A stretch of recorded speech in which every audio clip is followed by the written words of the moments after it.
चलो अब अपन सब लोग ने आराम से और बड़े अच्छे से सूडो फोर्स तक पढ़ लिया with detail concept and detail questions के साथ, है ना।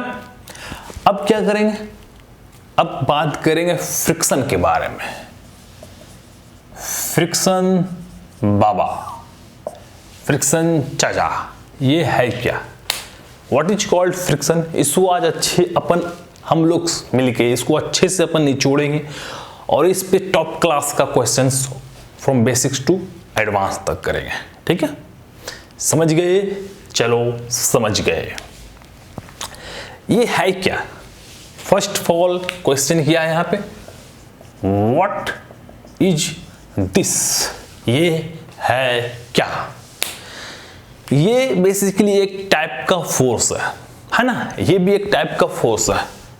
कौन सा टाइप का, ये टेंजेंशियली टाइप का फोर्स है।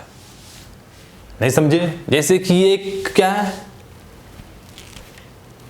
ये नॉर्मल फोर्स हुआ, ये क्या हुआ, टेंजेंशियल फोर्स हुआ, ड्रैगिंग फोर्स जिसे भी कह सकते हैं, है ना।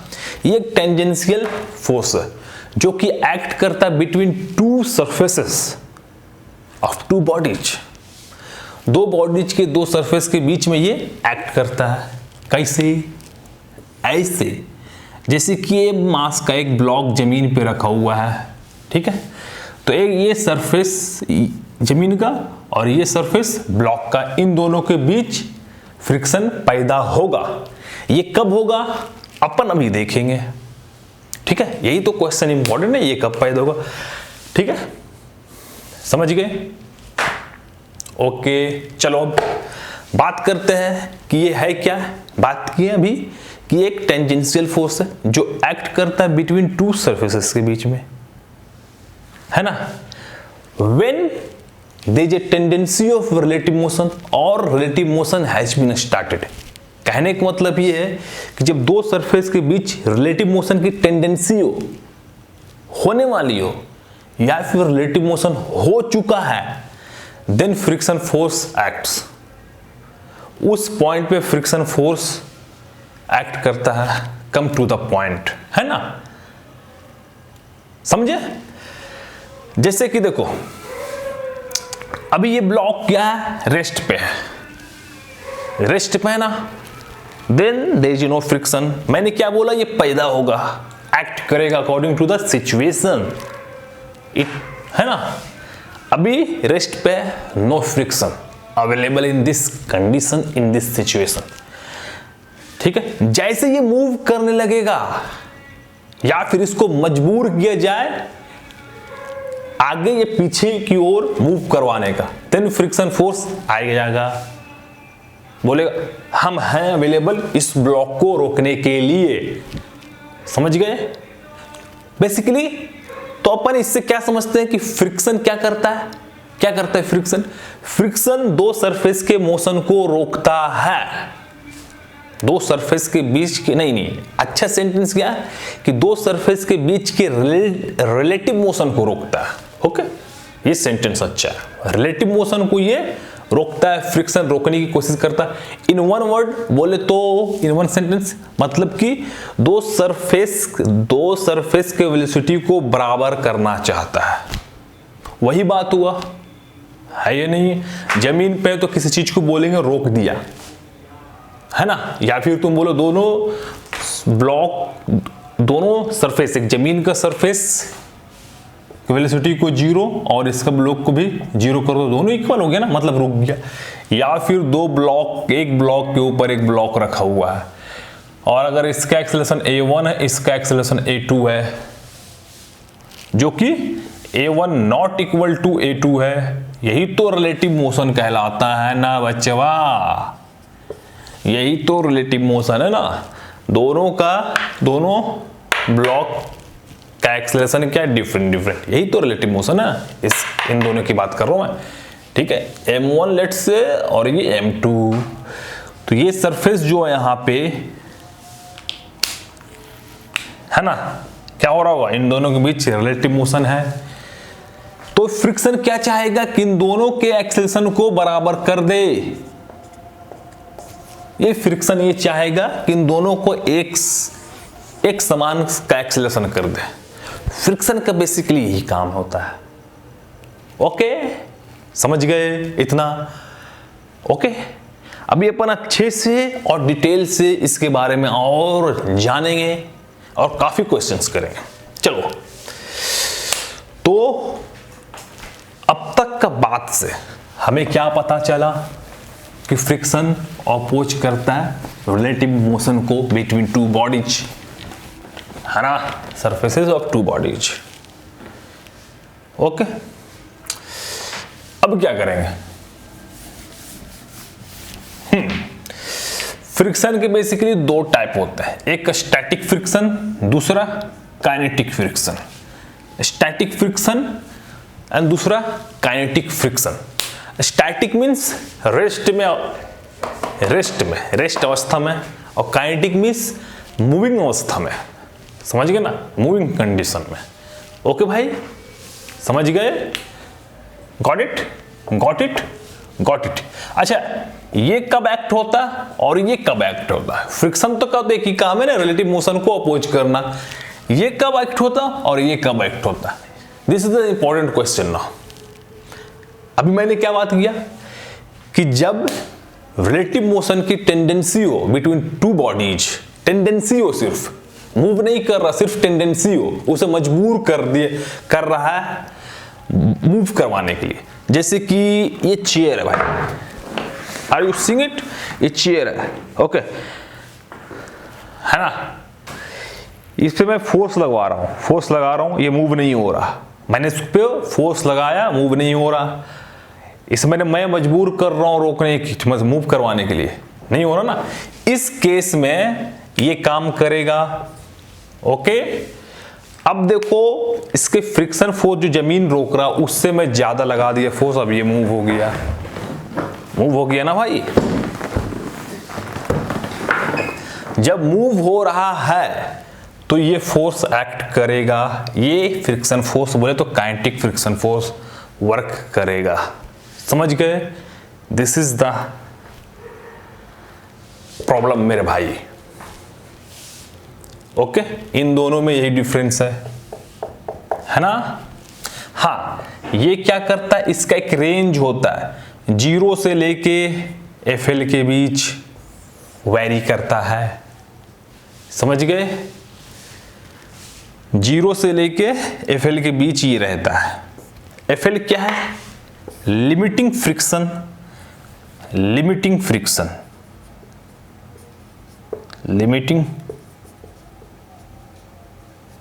फ्रिक्शन, या फिर इसे अपन कह सकते हैं मैक्सिमम फ्रिक्शन।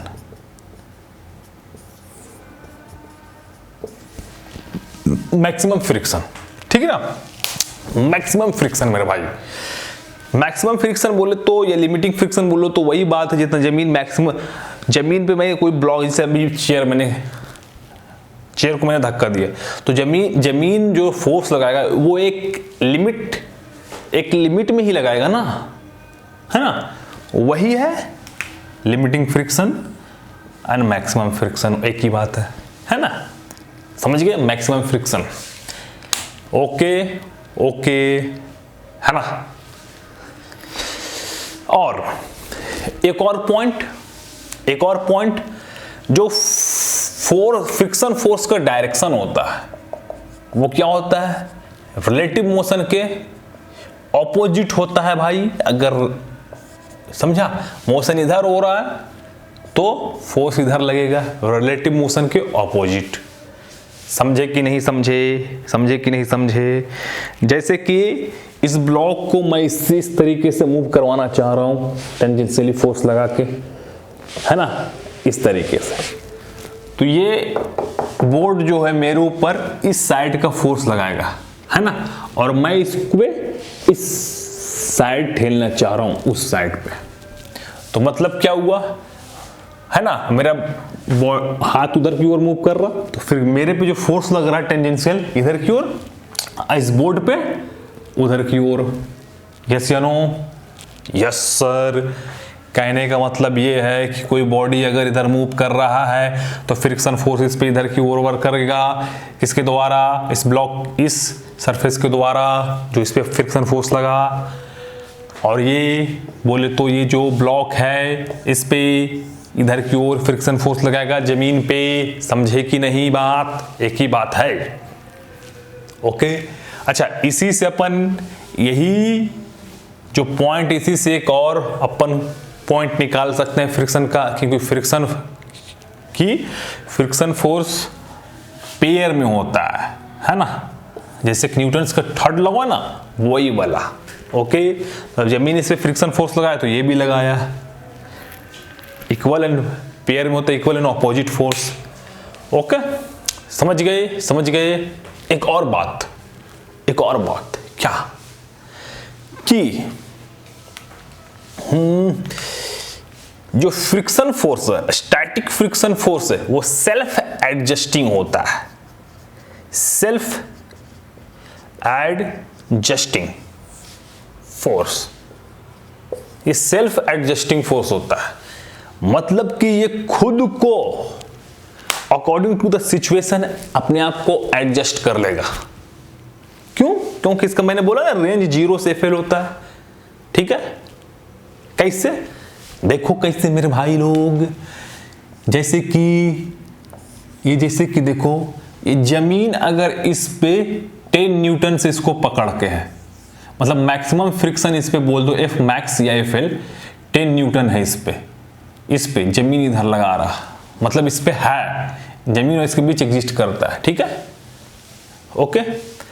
अगर मैंने इस ब्लॉक को इधर 2 न्यूटन से खींचा, 2 न्यूटन से खींच रहा हूं, लेकिन ये तो 10 न्यूटन इसका मैक्सिमम फ्रिक्शन फोर्स है ना, तो जो फ्रिक्शन फोर्स होगा वो क्या करेगा, 2 न्यूटन ही लगाएगा। सिर्फ फ्रिक्शन फोर्स सिर्फ और सिर्फ 2 न्यूटन ही लगाएगा।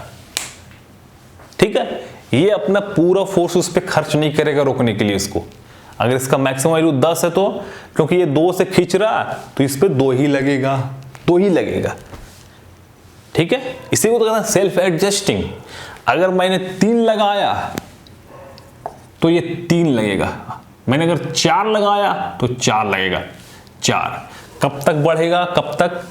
मैं 10 लगाया तो ये अपना पूरा का पूरा फोर्स लगा दिया, टोटल का टोटल 10 लगा दिए। ठीक है, 10 लगा दिए मेरे को। अब मैंने 11 लगाया, तुम ही बताओ, अब इससे ज्यादा बड़ा इसके पास औकात ही नहीं है। ये अपना पूरा ताकत लगा देगा, जो कि F किसके बराबर होगा, FL के बराबर हो जाएगा। अब ये ब्लॉक उधर मूव करना चालू हो जाएगा। समझ गए, समझ गए। इसी को कहते हैं सेल्फ एडजस्टिंग। एडजस्ट कर रहा था ना फ्रिक्शन फोर्स, है ना, एडजस्ट कर रहा था ना, इसी को कहते हैं self adjusting. Okay okay okay okay okay, ठीक है, समझ गए, समझ गए।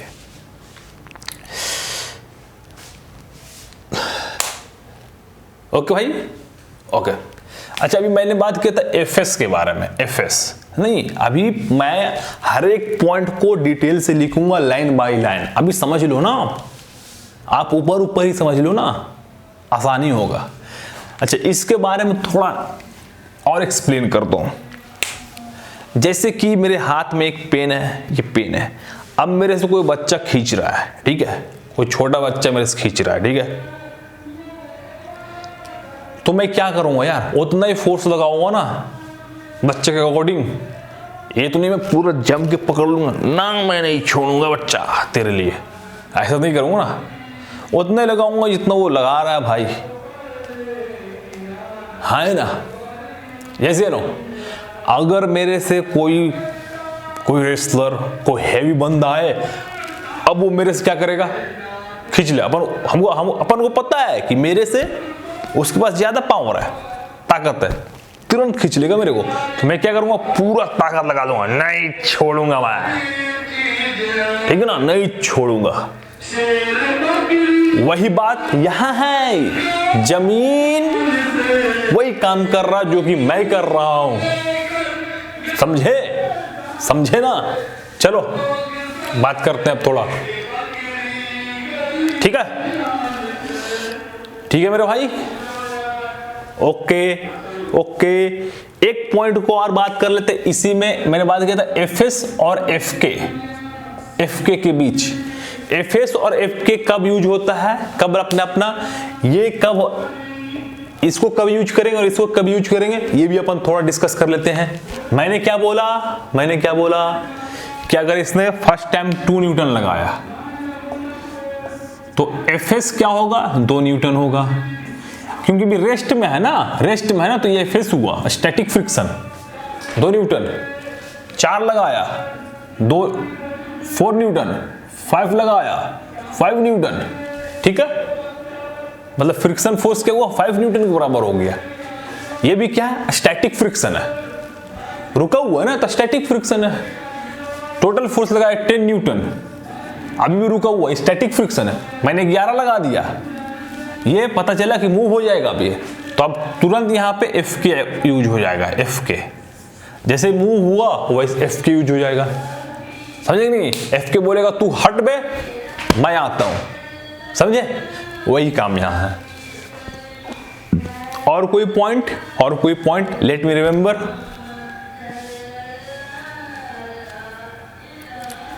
एक पॉइंट, 3 पॉइंट।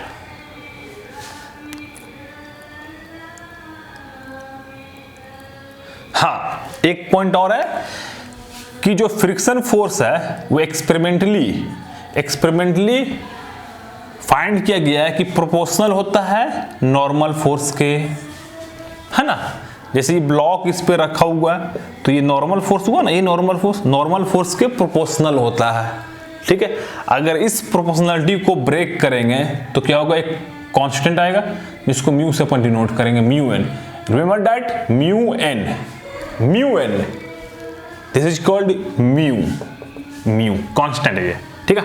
अच्छा, जो म्यू भी होता है वो क्या होता है, एक म्यू एस होता है और एक म्यू के होता है। म्यू एस क्या है, किसके लिए यूज करेंगे, एफएस में। एफएस का क्या होता है, एफएस में बोले तो म्यू एस एन, और एफ के लिए क्या लिखेंगे भाई, म्यू के एन। समझ गए ना, समझ गए।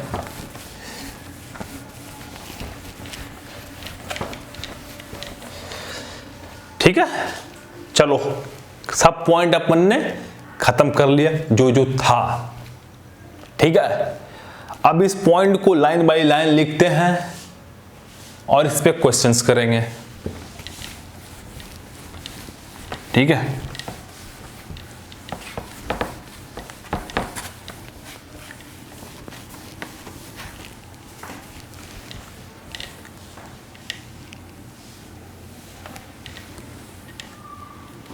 देखो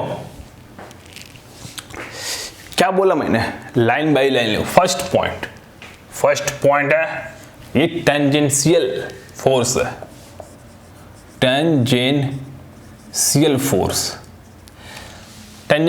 अच्छा, इसी को अपन अच्छे से सुधार के लिखे तो क्या बोलेगा, tangential component of net force F, ठीक है, बिटवीन टू बॉडीज। नहीं समझे, जैसे कि देखो,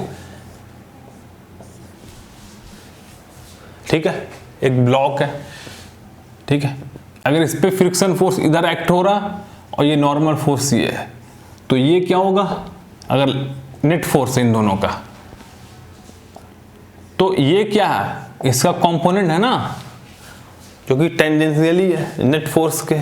ओके, समझ गए, यही मतलब है इसका। ओके, दूसरा पॉइंट क्या लिख सकते हैं कि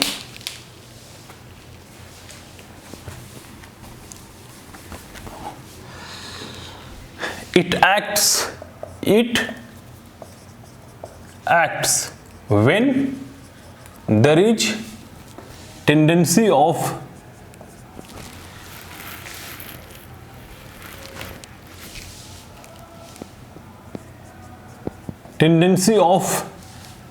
RM बोले तो रिलेटिव मोशन और रिलेटिव मोशन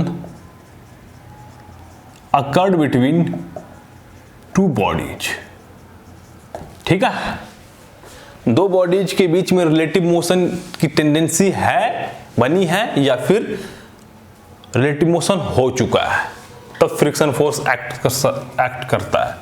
तीसरा पॉइंट क्या, what is the third point? क्या लिख सकते भाई? हाँ, ये लिख सकते हो कि its direction opposite to relative motion of two bodies। क्या लिख सकते हो? two types of friction, Fk and Fs। ठीक है, 5 पॉइंट लिख सकते हो। Fk कब यूज होता है? अगर सिर्फ टेंडेंसी हो तो Fk, ठीक है, समझ जाओगे ना। और सॉरी, Fs और Fk रिलेटिव मोशन अकर्ड तो Fs। साले है सरवा है।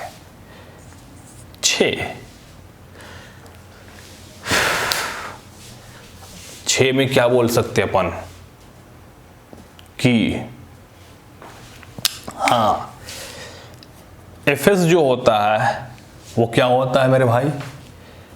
Self adjusting in nature, self adjusting होता है नेचर में, जो कि वैरी करता है, varies from 0 to limiting friction के बीच।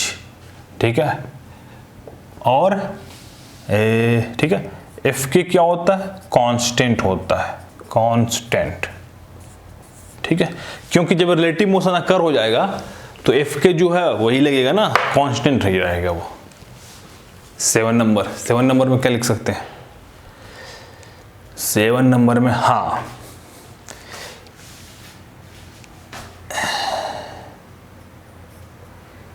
द अमाउंट, मतलब that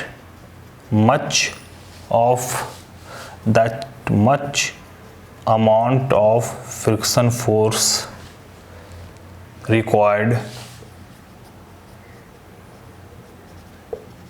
which can stop the relative motion। मतलब को तो नहीं amount of friction force require होता है जिससे कि रिलेटिव मोशन रुक जाए। जैसे मैंने बताया था 10 न्यूटन वाला जो मैक्सिमम फ्रिक्शन 2 न्यूटन लग रहा था, फ्रिक्शन 2 न्यूटन है ना, रोकने के लिए अप्लाई हो रहा था, वही वाला बात है। 8 नंबर में क्या लिखेंगे कि हाँ, ये क्या करता है? अदर फोर्सेस की तरह जो पेयर वाला होता है, opposite pair and opposite, equal and opposite reaction जो होता है वही होता है, इक्वल एंड ऑपोजिट फोर्सेस। ठीक है, 9 नंबर में क्या लिख सकते हो कि हाँ, फ्रिक्शन जो होता है वो प्रोपोर्शनल होता है नॉर्मल फोर्स के। तो friction force is equal to mu N.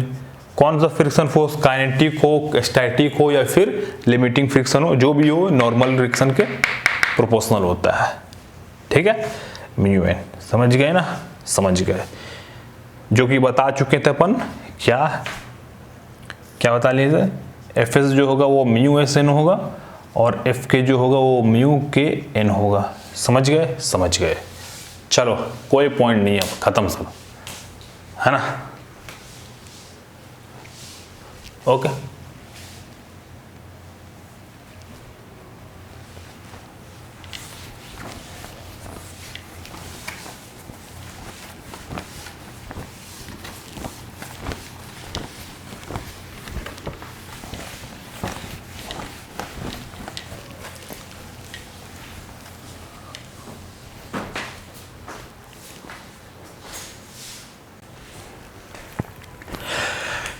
चलो अब 9 पॉइंट तक तो हो गया।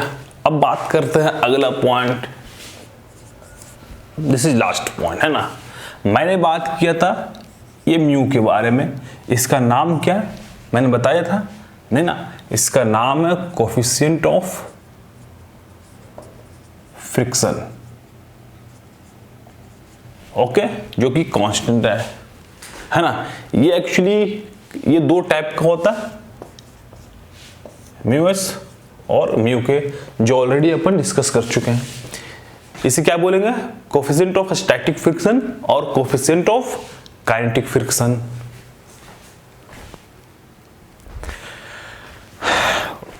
ओके, अच्छा, इसका ये है क्या एक्चुअली, ये है क्या, ये किसी भी ब्लॉक, दो सरफेस ब्लॉक का क्या है, ये surface you can say that object का प्रॉपर्टी है।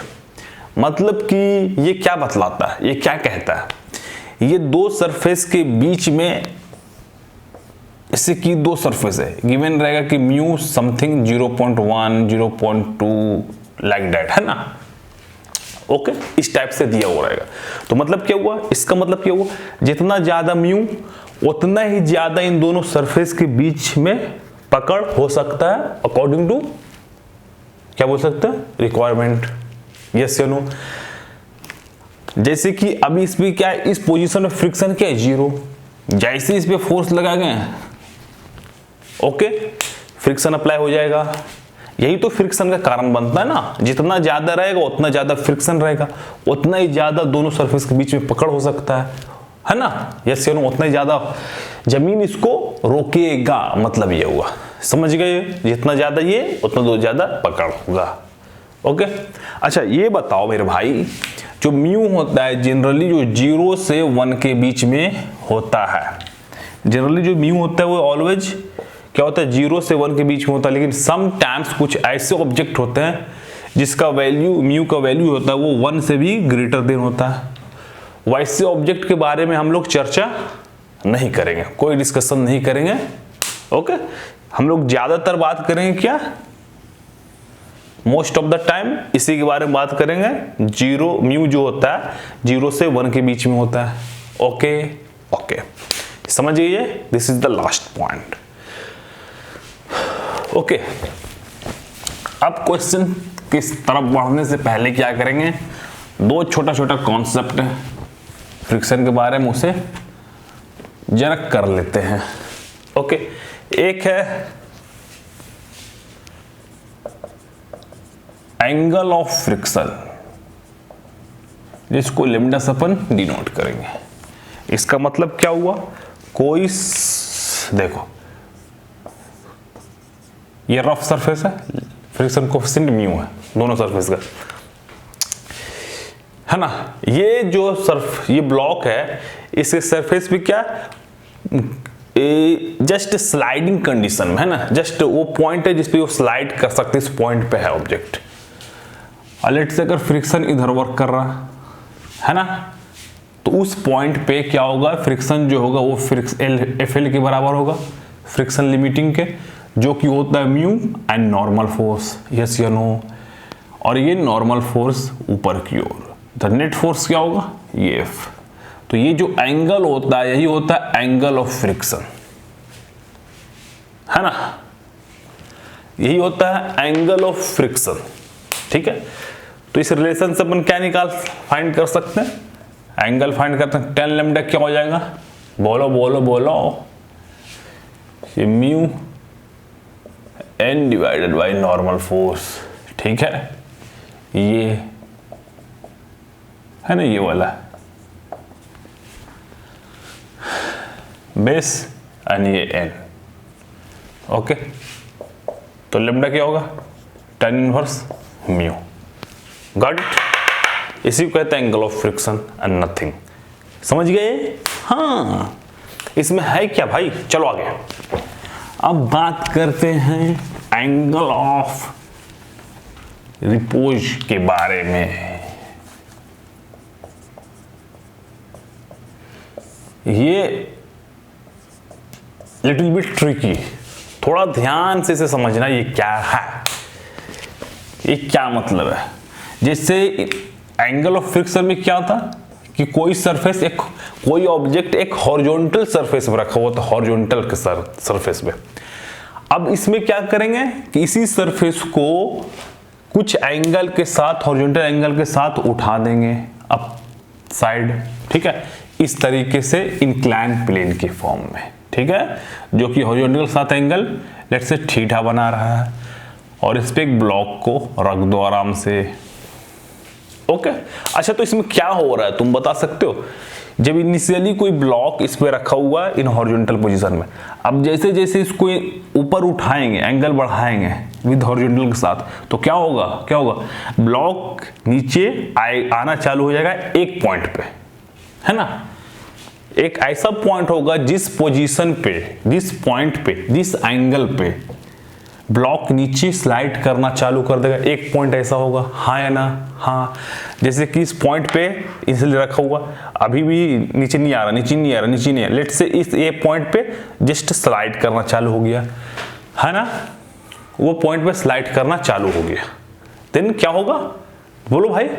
वही पॉइंट, जिस पॉइंट पे, मतलब जिस एंगल पे ये ब्लॉक स्लाइड करना स्टार्ट किया, ठीक है ना, ओके, वो क्या, वो पॉइंट क्या, स्लाइडिंग पॉइंट है, देन उसे क्या कहते हैं, एंगल ऑफ रिपोज, समझ गए, है ना। तो उस पॉइंट पे क्या होगा मेरे भाई, तुम ही बताओ, उस पॉइंट पे, जिस पॉइंट पे स्लाइड करना चालू हुआ, तो इस पॉइंट पे जो इधर फ्रिक्शन लगेगा और इस पे इधर जो लगेगा, क्या ड्राइविंग फोर्स बोल सकते हो, gravitational force mg sin theta, ही ड्राइव कर रहा ना।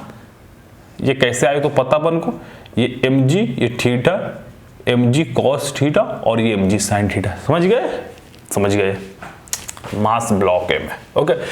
तो उस पॉइंट पे रिलेटिव मोशन जस्ट स्टार्ट ही हुआ, तो फ्रिक्शन क्या होगा, Fl के बराबर होगा, है ना, जो कि है क्या होगा, म्यू mg cos थीटा, तो ये इक्वल कर दो mg sin थीटा और mu mg cos theta, tan theta is equal to mu theta is equal to tan inverse mu, है ना। ये थीटा और उसमें क्या था, लेमडा, इसी थीटा को अपन क्या कहेंगे, अल्फा से डिनोट करेंगे, अल्फा हो ना, यही अल्फा होगा, मतलब यही तो एंगल है जिस पे ये कंडीशन बन रहा है, जिस पे ये ब्लॉक नीचे स्लाइड करना चालू कर देगा, है ना, जस्ट रिलेटिव मोशन स्टार्ट हो चुका है एट दिस पॉइंट पे। हाँ, तो ये एंगल और प्रीवियस वाला क्या इक्वल ही है ना, एक ही बात है, समझ गए, समझ गए। ये कैसे आया, ये तो इक्वल है, चलिए इसको हटा दो अभी, समझ गए। ये अल्फा क्या है, ये वो पॉइंट है, मतलब ये एंगल ऑफ रिपोज, जो वो पॉइंट जिस पर रिलेटिव मोशन स्टार्ट हुआ है ना, जैसे स्टार्ट ही हुआ, ओके, समझ गए। अब जैसे इसको और इंक्रीज करेंगे तो क्या होगा, ये एक्सेलरेट करना चालू हो जाएगा। ये इंक्रीज कब होगा, एंगल को इंक्रीज कर दो, समझ गए ना। अगर ये ड्राइविंग फोर्स F है, F is equal to F mg sin theta, तो F प्रोपोर्शनल क्या है, sin थीटा का ना, ठीक है, मतलब थीटा इंक्रीज करो, वो साइन का वैल्यू क्या होगा, इंक्रीज होगा। ग्राफ देख लो, 0 से 90 में, 0 से 180 में, और ये 90 डिग्री। देखो 0 से इंक्रीज करो, 0 0 जैसे एंगल बढ़ रहे हो आप, है ना, तो क्या रहा, वैल्यू बढ़ रहा ना, वैसे ही साइन थीटा इंक्रीज करोगे, साइन का वैल्यू क्या होगा, इंक्रीज होगा, समझ गए, समझ गए। तो थीटा इंक्रीज करो, ये ड्राइविंग फोर्स क्या होगा, इंक्रीज होगा, और Fl क्या होगा, वो तो वही रहेगा ना, रिलेटिव मोशन स्टार्ट होने के बाद क्या हो जाता है, समझ गए ना, वही रहेगा वो, ये तो सेम रहेगा। और ये बताओ Fl जो होगा वो क्या होगा, ये cos थीटा है, Fl क्या भाई, म्यू mg cos थीटा, है ना। आफ्टर स्टार्टिंग रिलेटिव मोशन क्या होगा, ये तो हमेशा यही रहेगा, फ्रिक्शन, है ना, जैसे स्टार्ट हुआ जस्ट स्लाइडिंग पोजीशन पे और स्टार्टिंग के बाद भी, क्योंकि यहाँ पे म्यू के और म्यू एस नॉट गिवन, तो दोनों को म्यू के साथ कंपेयर कर रहे हैं, समझ गए ना, है ना, समझ गए, ओके। अगर म्यू एस म्यू के ना दिया हो, सिर्फ ओनली म्यू दिया हो, तो उसे म्यू ले लो, म्यू एस म्यू को भूल जाओ, ओके, समझ गए। दोनों कंडीशन में मतलब वही है वो। और cos थीटा को एंगल 0 से इंक्रीज करोगे तो क्या होगा, है ना, ये क्या होगा, डिक्रीज होगा, कॉस का वैल्यू ये है ना, देख लो 0, ये 90 डिग्री। देखो 0 पे मैक्सिमम, थीटा को इंक्रीज करो, एंगल इंक्रीज करो, वैल्यू क्या हो रहा है, डिक्रीज हो रहा, मतलब थीटा कॉस थीटा क्या होगा, डिक्रीज होगा एंगल इंक्रीज करने पे, तो एफएल क्या होगा, और डिक्रीज हो रहा है। गॉट इट मेरे भैया। तो ड्राइविंग फोर्स धीरे धीरे और इंक्रीज हो रहा है, तो एक्सेलरेशन क्या होगा, इंक्रीज होते जाएगा जैसे जैसे एंगल बढ़ाओगे। समझ गए ना, समझ गए, समझ गए। ओके, इसी पॉइंट को एंगल ऑफ रिपोज कहते हैं। Alpha is equal to tan inverse mu. समझ गए, है ना। ओके, अच्छा एक पॉइंट और मैं बताता हूं इस पे। देखो अच्छा, ये पोजीशन, ये वो पोजीशन जिसपे ये रेस्ट पे है, लेट से ये ऐसा पोजीशन जिसपे ये स्लाइड करना चालू भी नहीं किया है, मतलब रेस्ट पे है ना। तो रेस्ट पे है, मतलब अभी भी रेस्ट पे, मान लो इस पोजीशन में चालू कर लिया। अब इसके नीचे क्या होगा, जैसे भी नीचे करोगे वो रेस्ट पे होगा, और नीचे करोगे रेस्ट पे होगा, और नीचे करोगे रेस्ट पे होगा रहेगा। तो मतलब उस कंडीशन में फ्रिक्शन फोर्स क्या होगा, क्या बता सकते हो?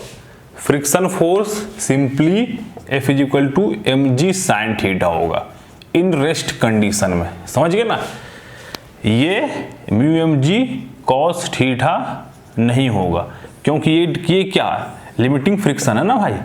लिमिटिंग फ्रिक्शन क्या होता है, म्यू और नॉर्मल फोर्स। ठीक है, ये कहां से आया पता है ना, लिमिटिंग फ्रिक्शन क्या होता है, म्यू और नॉर्मल फोर्स। नॉर्मल फोर्स क्या है, यही है ना, normal force mg cos theta, ये लिमिटिंग फ्रिक्शन है। तो ये नहीं होगा, सिर्फ ये क्या होगा, F is equal to mg sin theta. कौन सा कंडीशन में, इन रेस्ट कंडीशन में। समझ गए ना, मतलब फ्रिक्शन फोर्स क्योंकि इसकी टेंडेंसी बना है, अभी इस पोजीशन में सिर्फ इसकी टेंडेंसी है नीचे आने की, है ना, नीचे आने की टेंडेंसी है। और नीचे कौन सा फोर्स है, mg sin थीटा।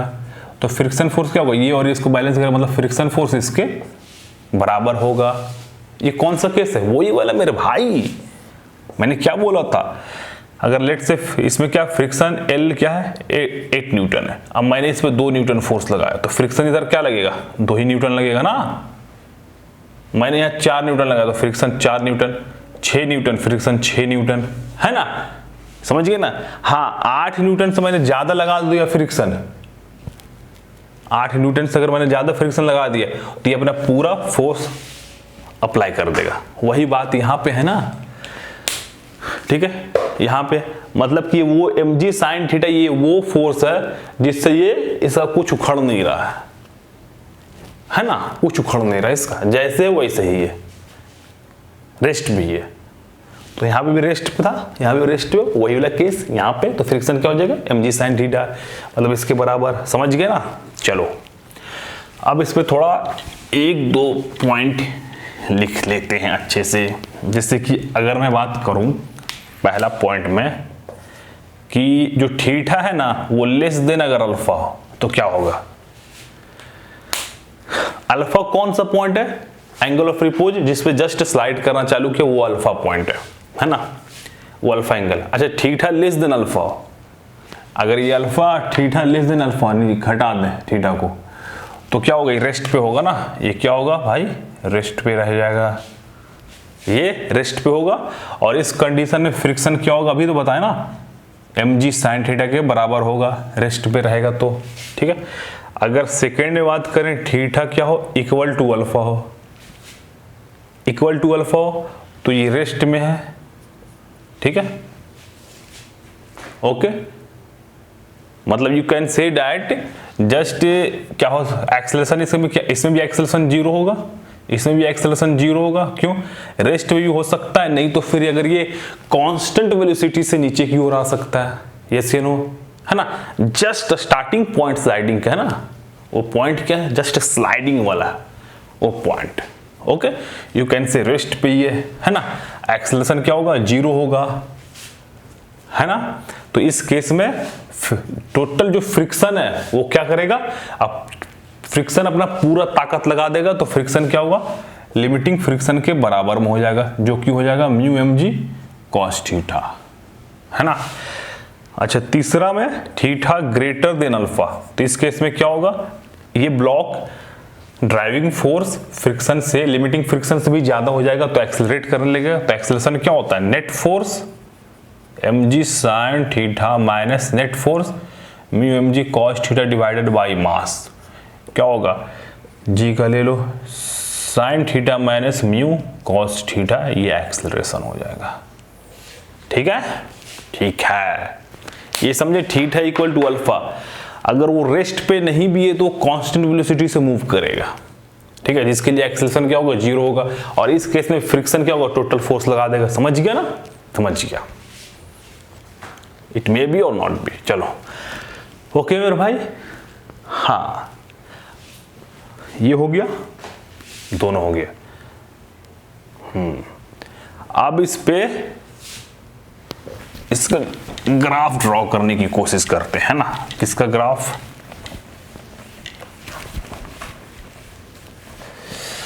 ग्राफ अगर मैं ड्रॉ करूं किसके किसके बीच, अगर मैं लेट से नॉर्मल फोर्स, ठीक है, लिमिटिंग फ्रिक्शन और ड्राइविंग फोर्स F वर्सेस किसके बीच मेरे भाई, थीटा। ओके, ये मैंने किया। अब इस पे ग्राफ में ड्रॉ करता हूं तो क्या होगा बोलो, थीटा और ये N FL और F, बोलो N क्या होता है, N यही ना होता है mg, बोलो म्यू N और ये mg cos theta. N proportional किसके है, cos थीटा के। मैंने जब इससे पहले ही ग्राफ ड्रॉ किया था cos थीटा के, थीटा जीरो पे मैक्सिमम वैल्यू देता है, थीटा जीरो मैक्सिमम है, जो कि mg के वैल्यू बराबर देगा। लेट से mg जीरो पे एंगल पे, और जैसे जैसे इस एंगल को इंक्रीज करेंगे वैल्यू से क्या होगा, डिक्रीज होगा, है ना, यही ना 0 से 90 ग्राफ में, तो ऐसे ही होगा, ये 90 डिग्री पे। ठीक है, समझ गए, समझ गए।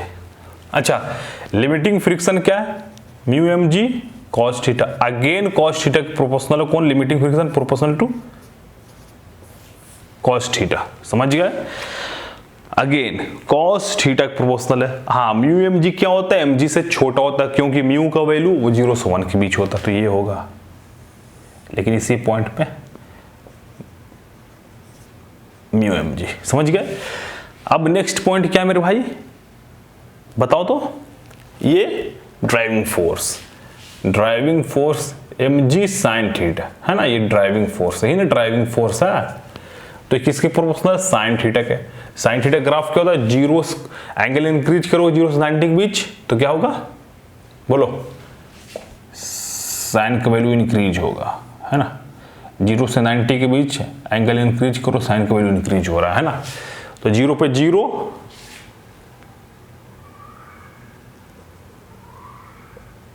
और 90 पे इसके बराबर देगा, 1 देगा 90 पे, है ना, तो 1 रखो तो mg के बराबर।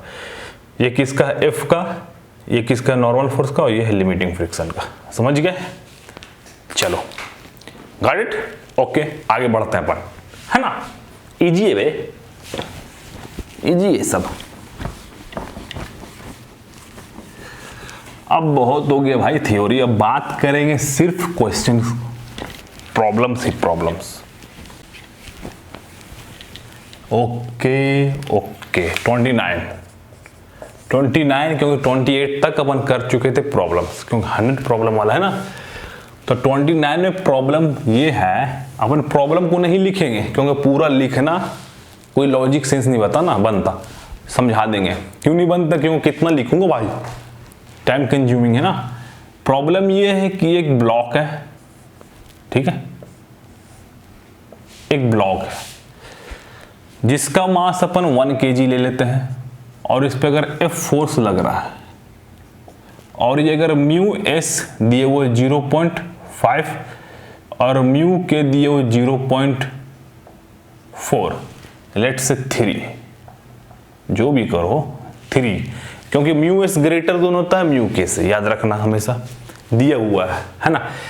अब ये प्रॉब्लम ये बोल रहा है कि F जो तक ग्रेजुअली इंक्रीज करता है, धीरे धीरे इंक्रीज करते जाता है, 1 जैसे कि 1 Newton, 2 Newton, 3, 4, 5, 6, 7, 8, 9, 10 and so on, इस तरीके से इंक्रीज कर रहा है। तो मेरे को क्या बताना है, उस फोर्स के किस वैल्यू के लिए F फ्रिक्शन क्या होगा और एक्सेलरेशन क्या होगा, ये मेरे को बताना है। साथ में मेरे को फ्रिक्शन और फोर्स के बीच ग्राफ चाहिए, ठीक है, और एक्सेलरेशन और फोर्स के बीच भी ग्राफ चाहिए। समझ गए, ये प्रॉब्लम है। तो पहले इस प्रॉब्लम को अपन अच्छे से समझते हैं और फिर इसको खत्म करते हैं। चलो देखो क्या होगा मेरे भैया। अच्छा देखो, पहले ये तो फाइंड कर लेते ना, ये जमीन और ये ब्लॉक एक दूसरे को कितना ताकत से पकड़ सकता है। ताकत मतलब क्या हुआ, कितना मैक्सिमम ताकत से, जो कि लिमिटिंग फ्रिक्शन है ना। क्या है लिमिटिंग फ्रिक्शन, बोलो भाई। म्यू mg, म्यू s बोले ऑन नॉर्मल फोर्स, तो 0.5 mg बोले तो 5 न्यूटन। 5 न्यूटन से ये एक दूसरे को पकड़ सकता है। कब, जब फोर्स का जरूरत होगा तब, मतलब वो ऐसा जरूरत पड़ेगा तब की बात कर रहा है ना। लिमिटिंग फ्रिक्शन दोनों के बीच इतना है। ओके, समझ गए भाई। अच्छा अब देखो तुम, अब फोर्स को मैं 1 से अगर इंक्रीज कर रहा हूं 1 2 3 4 5 तक, तो क्या ब्लॉक हिलेगा? ब्लॉक नहीं हिलेगा, ठीक है। 5 तक तो ब्लॉक कभी नहीं हिलेगा, ये अपन पहले ही बात कर चुके हैं। तो 5 तक एक्सेलरेशन क्या होगा, 0 होगा। तो फ्रिक्शन फोर्स क्या होगा, F इज इक्वल टू 1 पे friction force 1, F is equal to 2 पे friction force 2, F is equal to 3 पे friction force 3, F is equal to 5 पे फ्रिक्शन फोर्स 5, है ना। मतलब F इज इक्वल टू 5 पे अपने ये F क्या होगा, लिमिटिंग फ्रिक्शन का अपन टोटल ताकत लगा देगा है ना, नहीं समझे। F अगर 1 मैंने डाला, F अगर 1 न्यूटन है,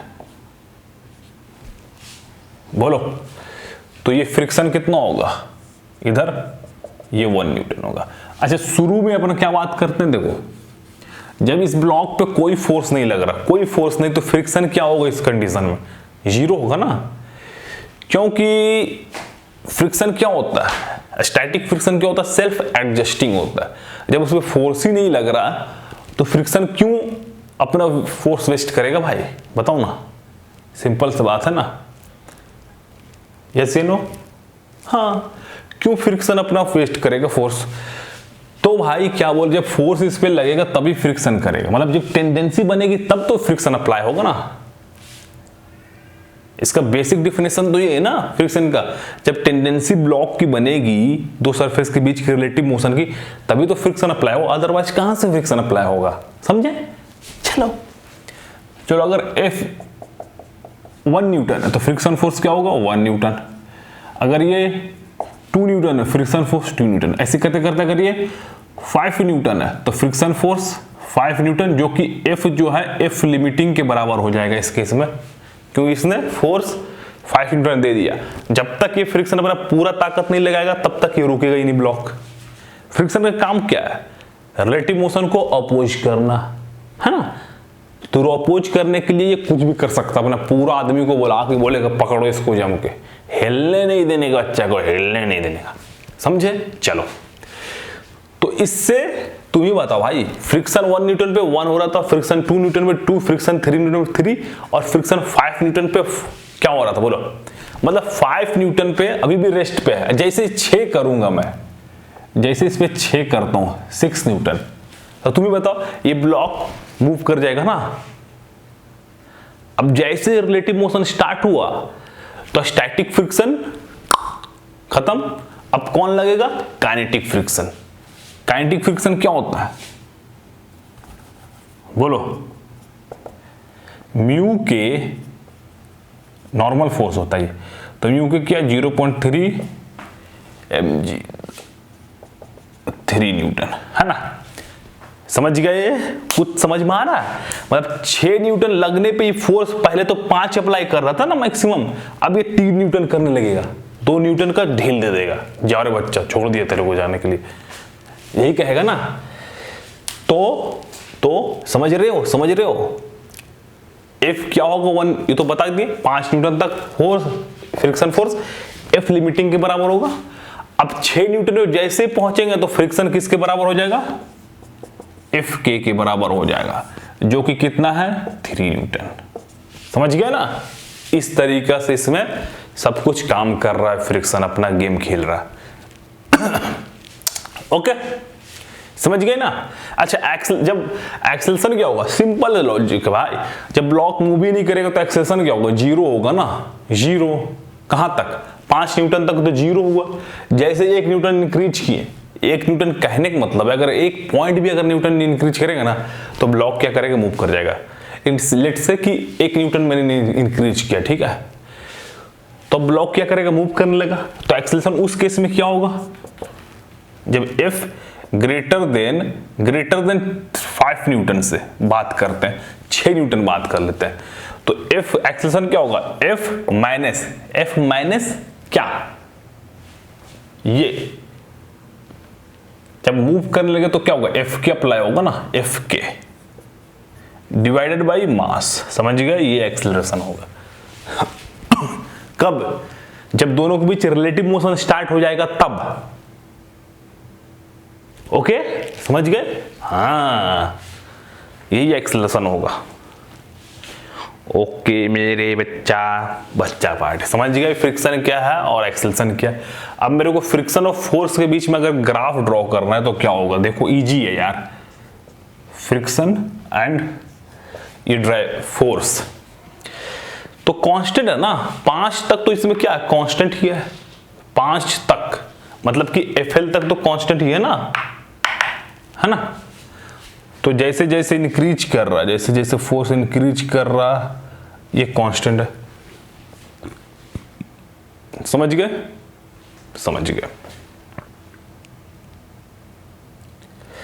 इस पोजीशन पे तुम बताओ क्या होगा? इसके बाद इस पोजीशन पे क्या होगा? टेल मी मेरे भाई। जैसे इस पोजीशन के बाद जैसे फोर्स इंक्रीज करेगा, जो अपोजिंग फ्रिक्शन फोर्स है वो क्या करेगा? अपना जो फोर्स अपोजिंग हुआ वो लूज कर देगा in the form of kinetic friction में चेंज हो जाएगा ना। तो हमको पता है कि काइनेटिक फ्रिक्शन क्या होता है?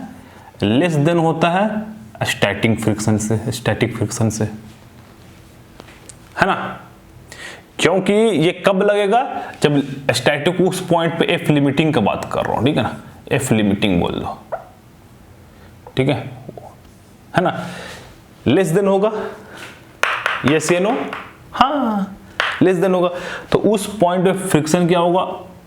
कुछ देर के लिए रैपिडली क्या होगा?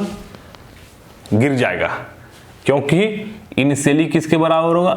F स्टैटिक बोल दो या F लिमिटिंग,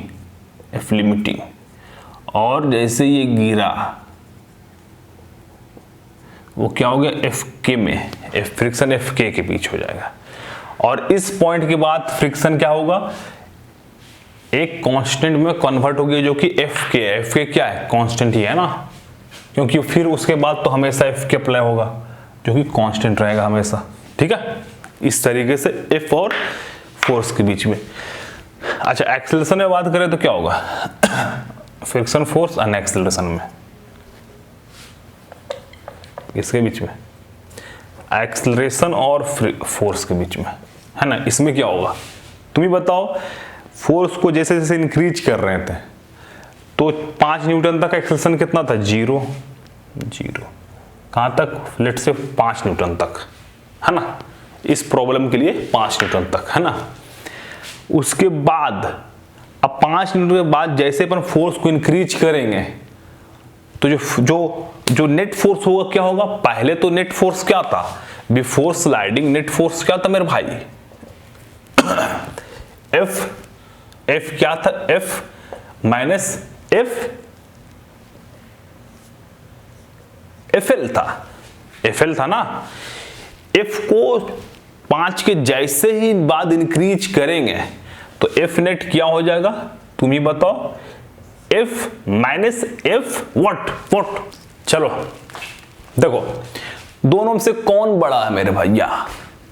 कहने का सेंस ये है कि जब 5 न्यूटन से लेस देन की बात कर रहा हूं, लेस देन और इक्वल की बात कर रहा हूं, ठीक है ना। ओके, तो फोर्स अगर 1 था तो एफएल क्या था उस टाइम, मतलब फ्रिक्शन फोर्स क्या था। You can say not limiting friction forces कहो। तो ये क्या था, एफ अगर 1 है तो ये भी एफ क्या होगा, 1 ही होगा। तो उस केस में अगर ये 2 है तो ये भी 2, ये 3 है तो 3 है, तो उस केस में क्या होगा, एक्सेलरेशन 0 होगा हमेशा। कहां तक, 5 न्यूटन तक। अब जैसे ही फोर्स 6 न्यूटन की है तो तुम बताओ ये 6 हुआ और ये पहले क्या था, कब एकदम मैक्सिमम पॉइंट पे ये 5 में पहुंचा और उस पॉइंट पे 5 हो गया। लेकिन 6 के जैसे ही बाद फोर्स को इंक्रीज किए, वो जो ये अपोजिंग फोर्स क्या था फ्रिक्शन, ये 3 में कन्वर्ट हो गया, ये था वो 3, है ना। धीरे धीरे क्या होगा, धीरे धीरे और क्या होगा, ये और बड़ा होते जाएगा। तो तुम ही बताओ ये सडनली क्या हुआ, जैसे ही इस फोर्स से इंक्रीज किए 5 मिनट, सडनली क्या हुआ, सडनली क्या हुआ, एक्सेलरेशन बढ़ गया। ऐसे नहीं समझ में आया ना, ऐसे नहीं समझ में आया। जैसे कि देखो कोई मेरे को इस साइड से अगर ये पेन को खींच रहा है, ओके खींच रहा है, अब मेरे को पता चला कि एक ऐसा पॉइंट आया, मुझे फील हुआ कि मुझे इसे खींच लेगा अब ये, और मैं लेट से कि 5 न्यूटन से इसे अप्रोच कर रहा हूँ, रोक रहा हूँ। अब इसने ज्यादा 5 न्यूटन से जैसे लगाया, मैं इसको 5 से अप्रोच करने के बजाय 3 से करने लगा। तो तुम ही बताओ 3 से जैसे ही करूंगा जिससे उस पॉइंट पे, तो जो नेट फोर्स होगा उधर जो बंदा खींच रहा है वो क्या होगा, अचानक से इसे, है ना, फेंकाएगा, है ना। तो रैपिडली क्या होगा, उस पॉइंट पे एक्सेलरेशन क्या होगा, इंक्रीज कर गया। किसके वजह से, म्यू एस और म्यू के की वजह से, है ना, समझ गए। अच्छा उसके बाद एक्सेलरेशन क्या होगा, तुम ही बताओ। जैसे फोर्स इंक्रीज करेंगे वैसे वैसे फोर्स क्या होगा, देखो तो ये डिपेंड क्या कर रहा है, इस पे फोर्स पे डिपेंड कर रहा है ना, फोर्स के प्रोपोर्शनल है। तो ये इस तरीके से बढ़ जाएगा। समझ गए, समझ गए।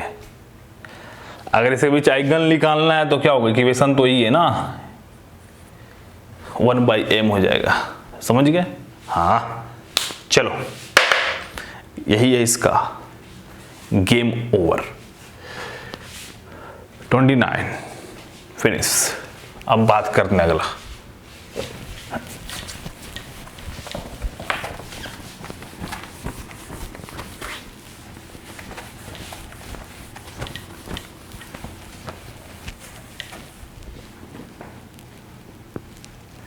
चलो 30 नंबर में जल्दी जल्दी करेंगे ना, इसमें कोई मतलब नहीं है। थीटा ये ब्लॉक क्वेश्चन क्या है कि ये ब्लॉक जो है उस पॉइंट पे कि जहां पे जस्ट स्लाइडिंग स्टार्ट हुआ है, you can say point of sliding, है ना। तो उस पॉइंट पे है ये ब्लॉक, तो मेरे को क्या फाइंड करना, म्यू, ठीक है। मेरे को friction coefficient of friction find करना। तो मैंने क्या बताया था, इस पिछला वाला क्या होगा, driving force mg sin theta, और ये फ्रिक्शन लगेगा। फ्रिक्शन किसके बराबर होगा, टोटल फ्रिक्शन के बराबर होगा, क्योंकि ये टोटल फोर्स, फ्रिक्शन फोर्स क्या करेगा, टोटल अप्लाई कर देगा, क्योंकि स्लाइडिंग पॉइंट पे। तो क्या होगा, म्यू mg cos थीटा, दोनों को इक्वल करो तो tan थीटा क्या हो जाएगा, म्यू। ठीक है, समझ गए। चलो यही प्रॉब्लम है। 31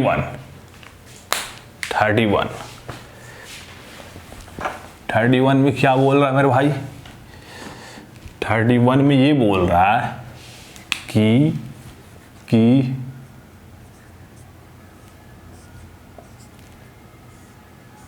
थीटा है 2 kg 3 kg, जी लेना है 10 मीटर पर सेकेंड स्क्वायर। तो मेरे को एक्सेलरेशन और टेंशन फाइंड करना है।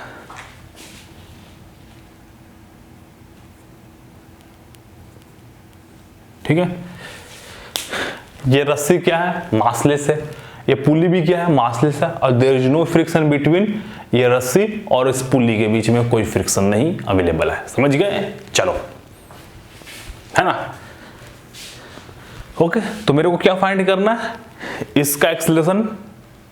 इस केस में दोनों का एक्सेलरेशन क्या होगा, सेम ही होगा ना, जो मैंने बात किया, रस्सी लाइट है, there is no friction between both, है ना, और ये भी मासलेस है, तो इस केस में क्या होगा, दोनों का टेंशन भी इक्वल होगा और एक्सेलरेशन भी इक्वल होगा। ठीक है, चलो देखो, इस केस में इक्वल है, तो एक्सेलरेशन मेरे को इसको फाइंड करना है। ओके, तो ऐसे प्रॉब्लम को अपन को सॉल्व करने के लिए, है ना, क्या कर सकते हो, ये वही वाला प्रॉब्लम भाई, जैसे कि देखो, अगर तेरे को बोल दिया जाए कि एक ब्लॉक है 5 kg पे, अगर इस पे लग रहा 10 न्यूटन फोर्स और इस पे लग रहा 5 न्यूटन फोर्स, तो मेरे को इसका एक्सेलरेशन चाहिए। अरे बच्चा, आसान है रे, नेट फोर्स क्या होगा, डिवाइडेड बाय मास, है ना, यही तो होगा ना, बात खत्म। वही यहां करना है। ओके, अच्छा, इस केस में तो मेरे को पता है कि ब्लॉक किधर जा रहा है, किधर जाएगा ब्लॉक, क्या बात करते हो सर, इधर जाएगा, उल्लू समझो क्या मेरे को, है ना, इधर जाएगा। अगर मैं 50 कर दूं, 18 करूं, तब बोलोगे किधर जाएगा, क्या बात करते हो भाई, इधर आएगा, ऐसे ना, वही बात तो वहां है ना, यस या नो। या फिर अगर आपको पता नहीं है तो क्या करोगे आप सेकंड में, कि किस डायरेक्शन में जा रहा ब्लॉक, क्या करोगे, अज्यूम कि मान लो कि इस डायरेक्शन में जा रहा, मुझे नहीं पता है, मान लो इस डायरेक्शन में जा रहा है, तो नेट फोर्स क्या होगा, 10 माइनस 50 डिवाइडेड बाई मास, ये नेगेटिव में आया ना, तो इसका मतलब मैंने जो अज्यूम किया था वो गलत है, ये एक्चुअली इधर जा रहा है। ठीक है, तो आप क्या कर सकते हो, चाहो तो पहले पता कर लो, फाइंड कर लो, अगर वैल्यू दिया हुआ है ना 2, 3, तो इस आराम से फाइंड कर सकते हैं कि ब्लॉक किधर की ओर जाएगा, मतलब जाने की टेंडेंसी किधर की ओर है। ठीक है, यस या नो, अगर जाएगा तो, हाँ ना, हाँ ना। या फिर आप अज्यूम कर लो, किसी ब्लॉक ले लो, बोल लो, मान लो ऊपर जा रहा, या फिर लेट से नीचे आ रहा, अगर वो नेगेटिव आया तो समझ जाना क्या, जो मैंने माना था वो गलत है। ओके, समझ गए, तो अपन पहले पता कर लेंगे, है ना, कि किधर जा रहा है, फिर इसको बना लेंगे। ओके, समझ गए ना। ये 3 kg ब्लॉक पे इधर क्या लगेगा, 30 न्यूटन का फोर्स, इधर क्या लगेगा, mg sin थीटा, थीटा ले लो कितना, 37 डिग्री, तो 2g sin थीटा 3/5, 12 न्यूटन। मतलब इस ब्लॉक को अगर मैं सीधा कर लूं, ये भूल जाओ, ये नीचे इंक्लाइन प्लेन पर रखा हुआ है, टेढ़ा, इन दोनों के बीच में समथिंग कुछ है, ये भूल जाओ स्ट्रक्चर। अब इसको क्या करो, इस ब्लॉक को ऐसे रखो, इस पे कितना लग रहा, 12 न्यूटन का फोर्स, 2 kg वाला पे, 3 kg वाले पे लग रहा 30 न्यूटन का फोर्स। ठीक है, इसको चाहो तो ऐसे भी ट्रीट करो, या फिर इस दोनों को एक सिंगल सिस्टम मान लो, सिंगल सिस्टम। ठीक है, सिंगल सिस्टम मान लो, जिस सिस्टम का एक मास कितना है, 5 kg, टोटल मास 5 kg, और ये जो रस्सी से कनेक्टेड है वो भी क्या है, सिस्टम के अंदर है ना, तो टेंशन क्या होगा, इंटरनल फोर्स होगा। इग्नोर दैट, खत्म करो साले को। ओके, हटाओ उसको। ठीक है, नहीं तो फिर अगर आप अलग अलग ट्रीट करोगे तो क्या प्रॉब्लम होगा, कि आप इसका FBD बनाओगे, फिर इसका FBD बनाओगे, टेंशन उसमें इंक्लूड करोगे, 2 इक्वेशन बनेगा, सॉल्व करोगे, टेंशन एक्सेलरेशन उस तरीके से आएगा, है ना। उससे बेहतर है कि दोनों अपन को एक सिस्टम मान लें, जिसका उस सिस्टम का मास 5 kg है, दोनों को ऐड कर देते हैं, और ये इंटरनल है ना, उससे क्या फर्क पड़े, इंटरनल फोर्स। तो तुम बताओ, इधर ये 30 न्यूटन से जा रहा है, इधर 12 न्यूटन से जा रहा है, तो एक्सेलरेशन क्या होगा भाई, वही वाला 30 माइनस 12 डिवाइडेड बाई 5। ठीक है, जो भी आया वो एक्सेलरेशन, समझ गए, है ना। अब मेरे को टेंशन चाहिए ना, अब टेंशन के लिए क्या करेंगे, for tension what to do, क्या करना चाहिए, क्या करना है टेंशन के लिए, व्हाट शुड डू, क्या करना है मेरे भाई, दोनों में से किसी भी को चुन लो, किसी को भी सेलेक्ट कर लो। पहले तो ये करो, इसको या फिर इसको, तुम जिसको भी चाहो। अपन हम इसको करेंगे क्योंकि मेरे लिए आसान लग रहा ना, ये लटका हुआ है, ये टेढ़ा एंगल पे है ना। कर लिया 3 kg, इस पे टेंशन ऊपर की ओर लग रहा और इस पे नीचे 30 न्यूटन लग रहा, और कोई फोर्स नहीं है ना, है ना। अच्छा मैंने पहले तो पता भी नहीं किया किधर जा रहा, तो आप देख के समझ सकते हो ना किधर जाएगा, ठीक है। ये इधर ज्यादा, ये कम है, तो इधर ज्यादा मतलब नीचे आएगा, नीचे आएगा। ओके ओके, समझ गए। अच्छा अब इसके लिए अगर टेंशन फाइंड करना इस केस में तो क्या करेंगे बताओ, मतलब टेंशन करेंगे तो नीचे आ रहा ना ये, तो 30 minus tension mass into acceleration 3 into ये, तो टी क्या होगा 30 माइनस 3a हो गया ना। ए पता है, जो भी आएगा यहां बैठा दो, टेंशन हो गया। सिंपल सा बात है, ये तो बिना फ्रिक्शन था। फ्रिक्शन का बात करें ना अपन, लेट से कि म्यू है 0.2 ले लो, ठीक है 0.2 ले लो। अगर फ्रिक्शन 0.2 है तो मेरे को ऑलरेडी पता है भाई कि ब्लॉक किधर आ रहा, मतलब नीचे की ओर आएगा, तो फ्रिक्शन इस पे किधर लगेगा, इधर की ओर, इधर की ओर फ्रिक्शन लगेगा, मतलब इस सिस्टम पे एक और फोर्स लगेगा, है ना। इस सिस्टम पे एक और फोर्स लगेगा इधर की ओर, है ना, जो कि होगा mu mg 0.2 mg cos theta cos 37 4/5।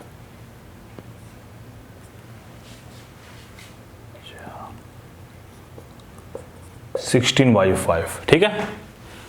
तो एक्सेलरेशन क्या होगा, वही होगा यार, इधर का टोटल फोर्स कितना है 12 प्लस 16/5 माइनस, मतलब उधर जा रहा ना, तो वो करो ना पहले 30 माइनस 12, ठीक है, माइनस 16/5 डिवाइडेड बाई मास 5। तो क्या करो 30 माइनस जो भी आएगा आंसर, ठीक है। ओके ये कितना होगा 5 3 15 3.2 समथिंग। ओके इस तरीके से अपन सॉल्व करेंगे, गॉट इट। ये क्या है, एक एक्स्ट्रा फ्रिक्शन, मतलब एक फ्रिक्शन फोर्स लगेगा, उससे क्या है सिस्टमैटिक कर देंगे, समझे। कोई दिक्कत नहीं, दिक्कत। हाँ अब टेंशन की बात कर रहा हूं ना, तो तुम ही बताओ टेंशन क्या होगा। एक्सेलरेशन तो ये हुआ, जो भी आया वो एक्सेलरेशन।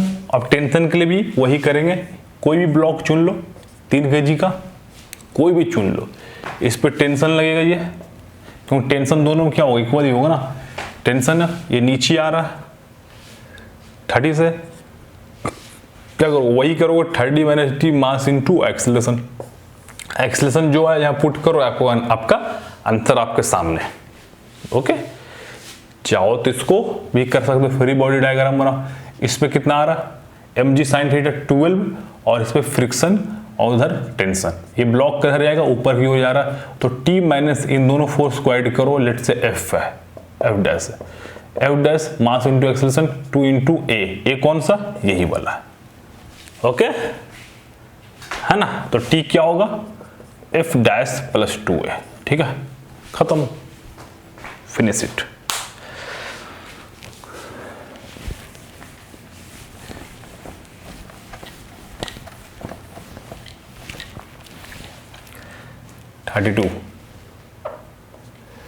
इसको थोड़ा लेंदी बनाने की कोशिश करते हैं। कैसे, ऐसे ऐसे मेरे भाई, ये 0.1 ले लो, ये भी 0.1 ले लो, ये कितना 5 kg का, 37 ले लो, 53 डिग्री ले लो। ओके तो ये बताओ, वही क्वेश्चन है और कुछ नहीं भाई, वही क्वेश्चन है, सेम टू सेम प्रॉब्लम। इसमें भी आप चाहो तो किधर भी ज्यूम कर लो, किधर आ रहा, इधर की ओर आ रहा है, किधर की ओर आ रहा है ना। समझे? तो क्या करोगे, लेट्स से कि फाइंड कर लो पहले कि देख चेक कर लेते किधर की ओर आने वाला है ना।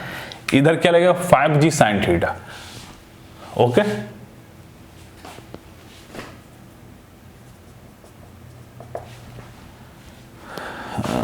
फोर बाई फाइव,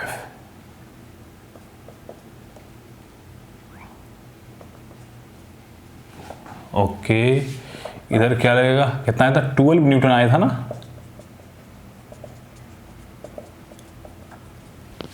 सिंपल सी बात है, ये इधर की ओर आएगा, समझ गए? चेक हो गया, यस या नो? हाँ, ये इधर आएगा। अब इस ब्लॉक की टेंडेंसी इधर आने की और इसकी टेंडेंसी उधर जाने की, मतलब जा रहा है रिलेटिव मोशन से, है ना, रिलेटिव मोशन हो चुका है। तो अब क्या करेंगे, वैसे ही करो वैसे ही करेंगे। क्या करेंगे, सिस्टम बना लो एक, मतलब कि जैसे देखो मैंने एक सिस्टम ले लिया जिसका टोटल मास कितना 5 2 7 kg का, ओके।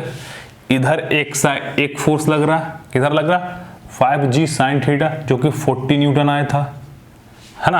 अब इधर कौन सा फोर्स लगेगा बोलो, 3 फोर्स लगेगा।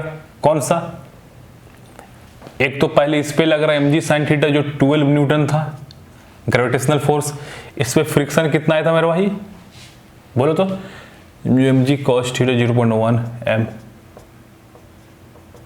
cos थीटा 4/5, ठीक है ना, 8/5, ठीक है। तो पहले तो 12 8/5, और ये क्या है, ये इस पे फ्रिक्शन किधर लगेगा, इधर की ओर ना, ऑपोजिट। इस पे क्या होगा, ये भी म्यू mg cos थीटा, तो 0.15g cos 3/5, 3 न्यूटन। तो इस पे 3 न्यूटन, समझिए ना। ये टोटल ऐड कर लो, इतना होगा 1.6। तो टोटल इस पे फोर्स कितना लगेगा बोलो, 12 3 15 16 16.6 न्यूटन, और इधर 40 न्यूटन। तो एक्सेलरेशन क्या होगा भाई, 40 - 16.6 डिवाइडेड बाई 7, जो आएगा वो आंसर। समझ गए ना, कितना आसान है ना, कितना आसान है। वैसे ही करो, ठीक है। अब क्या करेंगे, टेंशन क्या करेंगे, दोनों में से कोई भी फाइंड कर लो, क्योंकि दोनों में क्या होगा, टेंशन इक्वली होगा। तो लेट्स से ये ले लो 5 kg वाला, या फिर ये ले लो, कोई दिक्कत नहीं, 2 kg वाला ले लेते। ये टेंशन उसको पुल कर रहा ऊपर की ओर, नीचे क्या है 12 न्यूटन और फिर 8/5, तो 12 + 1.6 है ना, 1.6 न्यूटन, और ये उधर एक्सेलरेट कर रहा इतना एक्सेलरेशन से, तो t - 13.6 2a, तो t = 13.6 + 2a। ये जो भी आएगा यहाँ इक्वल कर बैठा दो, आ गई आपका टेंशन। और कुछ नहीं, कुछ, चल खत्म करो ठीक है, इसमें कुछ नहीं भाई।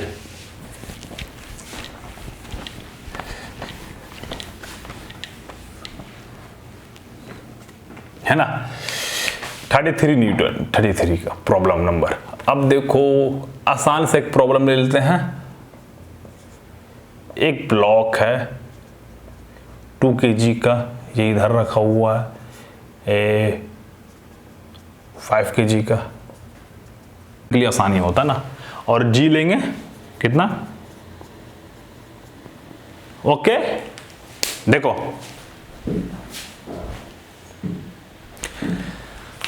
तो क्या होगा, मेरे को एक्सेलरेशन चाहिए, अब तो ये इधर ही आएगा ना, इसे कौन रोकने वाला है, ठीक है। ये तो प्लेन है, इधर है, तो मेरे को एक्सेलरेशन चाहिए, टेंशन चाहिए। क्या करेंगे, वही करेंगे, सेम टू सेम प्रॉब्लम। इस पे सिर्फ क्या होगा, सिर्फ ग्रेविटेशनल फोर्स लगेगा। अगेन सिस्टम ले लो, कितना 7 kg का। इधर कौन सा फोर्स लगेगा, सिर्फ कौन सा लगेगा, इसमें ग्रेविटी लगेगा 50 न्यूटन का। इधर कौन सा लगेगा, सिर्फ और सिर्फ इधर कौन लगेगा, फ्रिक्शन फोर्स लगेगा। फ्रिक्शन फोर्स क्या होगा भाई, म्यू एन होता है ना, म्यू mg है ना, तो 0.1 2 न्यूटन, ठीक है, समझ गए। एक्सेलरेशन कितना होगा 50 - 2 / 7। ओके, एक्सेलरेशन ये हो जाएगा। समझ गए, समझ गए, समझ गए, समझ गए। एक्सेलरेशन ये हो गया। टेंशन क्या होगा, टेंशन के लिए कोई भी ले लो ना ब्लॉक, इसी को चुन लो आप। तो इसके लिए क्या होगा 2 kg को इधर टेंशन और इधर कितना 2 न्यूटन। तो T - 2 मास इंटू एक्सेलरेशन कितना है जो भी आया,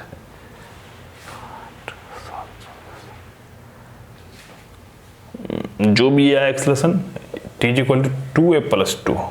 ठीक है, चलो खत्म, कोई दिक्कत नहीं। दिक्कत इसको अलग अलग करके भी बना सकते हैं, है ना। अगर मैं अपन फ्री बॉडी डायग्राम करता हूं हर एक ब्लॉक का, तो क्या होगा, इसके लिए क्या होगा तुम ही बताओ। आप क्या कर रहे हैं, 2 इक्वेशन क्रिएट कर रहे हैं भाई। इसमें भी कर सकते थे और इससे पहले भी कर सकते थे, कर दो। ये बन चुका, अब 2 इक्वेशन क्रिएट करो इस पे। ये ब्लॉक नीचे की ओर आएगा 5 kg, ठीक है, नीचे 50 न्यूटन से, और ये टेंशन। तो इसके लिए क्या होगा, फ्री बॉडी डायग्राम हो गया। इक्वेशन क्या होगा इसके लिए 50 - T मास इंटू एक्सेलरेशन। ठीक है, ये तो इसके लिए हो गया। इसके लिए क्या होगा 2 kg के लिए ये टेंशन, ये 2 फ्रिक्शन अपोज कर रहा, तो क्या होगा T - 2 मास इंटू एक्सेलरेशन। क्या होगा TT खत्म, 50 - 2 48/7a, है ना, वही है ना। ठीक है, बोला ना 2 इक्वेशन बनेगा। ये लेंदी है भाई, ऐसे मत करना, ऐसे करना जब भी करना तो। समझ गए, चलो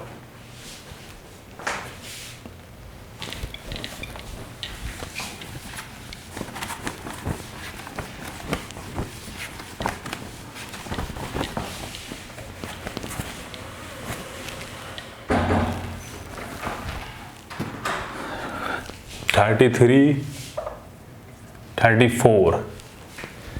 34 में क्या करेंगे। 34 में देखो कि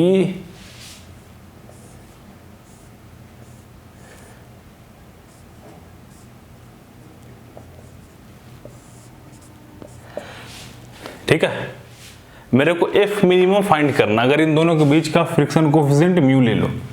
क्वेश्चन क्या बोल रहा है कि मेरे को F मिनिमम क्या होगा ताकि ये ब्लॉक इसके रेस्पेक्ट में रेस्ट पे रहे। ये कोई ऐसा क्वेश्चन हर एक बुक में मिल जाएगा आपको, है ना, हर एक बुक में। ठीक है, तो मेरे को F मिनिमम चाहिए बिकॉज जिसके लिए ये ब्लॉक इस पे रेस्ट में रहेगा। इसको अपन दोनों तरीके से कर सकते हैं, इनर्शियल और नॉन इनर्शियल फ्रेम से। ठीक है, समझ गए ना, समझ ही गए होगे। चलो अब इससे पहले नॉन इनर्शियल फ्रेम से करते हैं, मतलब कि बंदा को यहां पे बैठा दो, अब बात करो उससे क्या हो रहा है। ये बोलेगा मेरे को एक फोर्स फील हो रहा भाई, ठीक है ना। चलो जिसे सूडो फोर्स कहते हैं, नाम दिए गए हैं, गार्डेड बाय एम। ठीक है, तो ये ब्लॉक F, तो अगर ये लेट से अगर A से जा रहा है, A से एक्सेलरेशन A से, तो एक्सेलरेशन A क्या होगा F divide by M + M, यही होगा ना, एक्सेलरेशन यही तो होगा ना। बोलो हाँ या ना। तो मेरे को क्या चाहिए, तो ये क्या करेगा, एक फोर्स फील करेगा, मतलब ये इस पे एक फोर्स लगेगा A में, और ये ब्लॉक इस पे नॉर्मल फोर्स लगाएगा। मतलब कि तुम्हें बताओ, ये ब्लॉक पे एक फोर्स लगेगा A में, और ये जो सरफेस है इस पे एक नॉर्मल फोर्स लगाएगा N, कॉन्टैक्ट फोर्स। और ये दोनों क्या होगा, इक्वल होगा, तभी तो इस पे रेस्ट, इसके लिए रेस्ट पे होगा ना। N = क्या होगा, मास इंटू एक्सेलरेशन। ठीक है, समझ गए, मास इंटू एक्सेलरेशन। अब बताओ इस पे, तुम ये बताओ, ये तो horizontal direction of the force, ये नीचे क्या लग रहा था mg, और ये नीचे इसकी टेंडेंसी नीचे आने की ओर है, तो फ्रिक्शन ऊपर की ओर है, तो फ्रिक्शन क्या लगेगा mg, फ्रिक्शन होगा एम जी, समझ गए ना। और फ्रिक्शन क्या होगा, म्यू एन,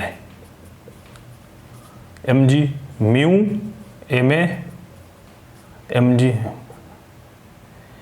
ये क्या होगा g by a, g by mu, acceleration होगा जी बाई म्यू। मेरे को एफ मिनिमम चाहिए ना, तो एफ मिनिमम के लिए होगा M plus M divided by G by mu, ठीक है। गॉट इट भाई, समझ गए ना, गेस या नो, यस, ये होगा गेम इसमें ये होगा। अच्छा, ये तो नॉन इनर्शियल फ्रेम से था, अब इनर्शियल फ्रेम से इसको कैसे बनाएंगे, देखो कुछ नहीं है, इसको हटाओ बंदे को, उतारो उसको, यहाँ रख दो, बैठा दो साले को। अब बोलो क्या, अच्छा इसके रेस्पेक्ट में क्या होगा, अगर ये ए से जा रहा है तो ये भी तो ए से जाएगा ना, क्योंकि ये दोनों कांटेक्ट में है ना, तो इसका भी एक्सेलरेशन क्या होगा, ए होगा। तो मतलब कि अगर फ्री बॉडी डायग्राम ड्रॉ करें नो इनर्शियल फ्रेम से, तो क्या होगा N is equal to M, और ये ए से जा रहा है तो एन इज इक्वल टू क्या होगा, मास इनटू एक्सेलरेशन, ठीक है, बस वही होगा, इसी में डिफरेंस है, बाकी फ्रिक्शन फोर्स भी सेम होगा। नीचे क्या होगा एम जी, और इधर फ्रिक्शन फोर्स, फ्रिक्शन क्या होगा mass into M G, same है, इक्वल करो, एक्सेलरेशन तो वही होगा, बैठा दो, खत्म काम, ठीक है। 34 फिनिश।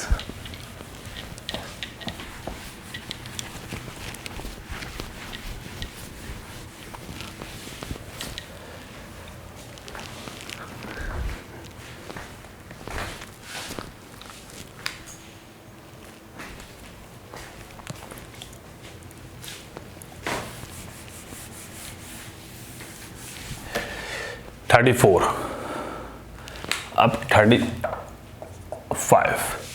35 में क्या है,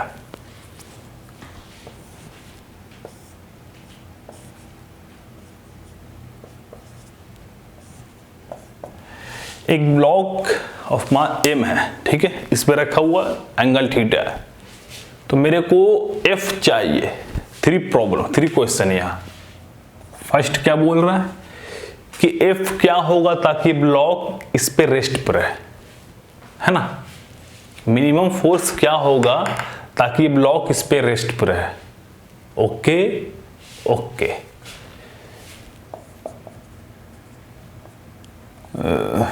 ठीक है ना, 4m एट रेस्ट, ठीक है। सेकेंड में क्या बोल रहा भाई कि F क्या होगा ताकि ये कांस्टेंट वेलोसिटी से नीचे आए, F क्या होगा ताकि ये कांस्टेंट वेलोसिटी से नीचे की ओर आए, नीचे की ओर, समझ गया जाओगे। थर्ड में क्या बोल रहा है, ये F क्या होगा, ये F क्या होगा ताकि जो ब्लॉक M है वो 4 मीटर पर सेकेंड स्क्वायर से ऊपर की ओर मूव कर सके, ठीक है, समझ गए, है ना। बोलो भाई। तो फर्स्ट प्रॉब्लम के लिए तुम ये बताओ F क्या होगा ताकि ब्लॉक रेस्ट पर है ना, बोलो। तो ये अगर रेस्ट पर रहने के लिए एक कंडीशन, मतलब कि इसमें 2 कंडीशन हो सकता है, जो कि है कि फर्स्ट में इसका टेंडेंसी नीचे की ओर हो और सेकंड में इसकी टेंडेंसी क्या हो, ऊपर की ओर हो। नहीं समझे ना, कोई ब्लॉक ये रेस्ट पे है तो इसमें टेंडेंसी नीचे की ओर है ना, तो ये नीचे की ओर आ रहा होगा। अब मैं इस पे इतना ही फोर्स लगाता हूं ताकि वो जस्ट ऊपर जाने से, वो फोर्स जिसपे जस्ट ऊपर की ओर मूव करना चालू कर देगा। अगर मुझसे थोड़ा सा नीचे फोर्स करता हूं तो उस कंडीशन में इसकी ब्लॉक की टेंडेंसी ऊपर की ओर होगी, है ना, उस केस में होगी ना। तो वो एक केस वो हो गया, तो जिसके लिए फ्रिक्शन क्या लगेगा, नीचे की ओर लगेगा।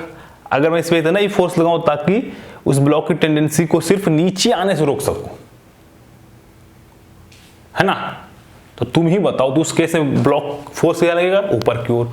तो वही बात है भाई, ठीक है। तो ये ब्लॉक एम है तो नीचे क्या होगा, एम जी साइन थीटा, है ना।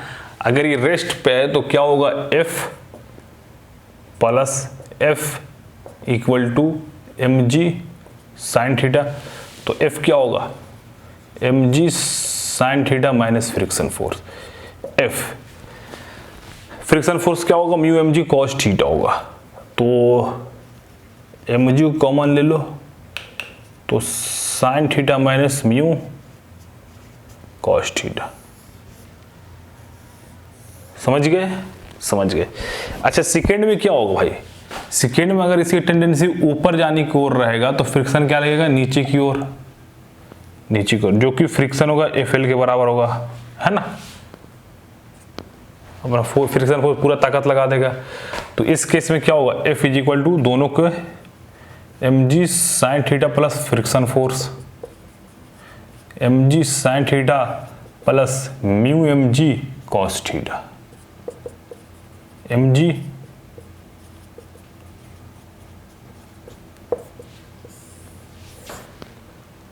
ठीक है, यही होगा। Okay okay. अगर थीटा लेट से अगर 60 डिग्री है और एम लेट से 6 kg है और म्यू लेट से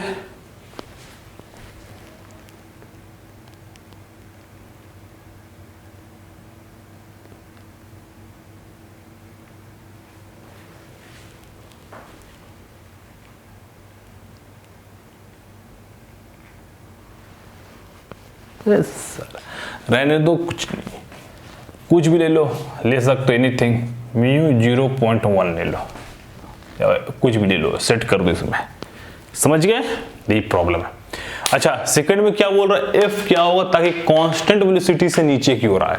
सिंपल सा बात है यार, कांस्टेंट वेलोसिटी से नीचे की ओर आए या फिर उसकी टेंडेंसी नीचे की ओर हो। समझ रहा, तो अगर नीचे वेलोसिटी नीचे की ओर, टेंडेंसी या फिर कांस्टेंट वेलोसिटी से नीचे की ओर आ रहा, तो फ्रिक्शन फोर्स क्या लगेगा, ऊपर की ओर लगेगा ना। इसके मोशन को अपोज करने के लिए, इसके रिलेटिव मोशन को अपोज करने के लिए फ्रिक्शन फोर्स ऊपर की ओर लगेगा, जो कि ये वाला केस है। ठीक है, समझ गए, बात खत्म। थर्ड में क्या बोल रहा हूं, ये कुछ एफ कितना होगा ताकि block 4 metre per second square से ऊपर की ओर जाए, मतलब कि लेट से ए एक्सेलरेशन से ऊपर की ओर जाए, है ना। ये ब्लॉक कितना होगा, अगर ऊपर की ओर जा रहा है तो तुम ही बताओ, अगर ये ब्लॉक, चलो इसको मिटाओ, अगर ये ब्लॉक ऊपर की ओर जा रहा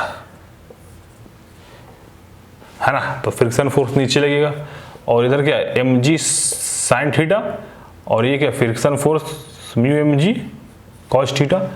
तो एफ, ठीक है, ये टोटल फोर्स, ये टोटल एफ माइनस ऐड कर लो एम जी वो कॉमन लो, तो sine theta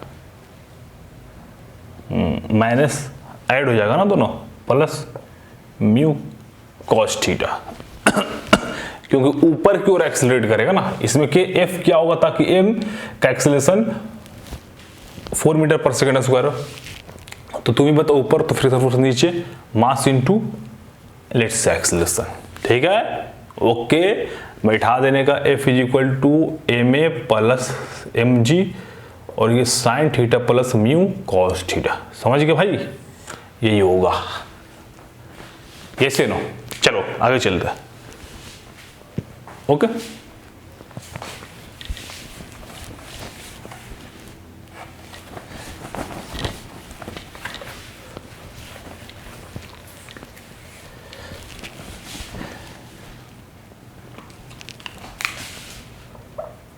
thirty six,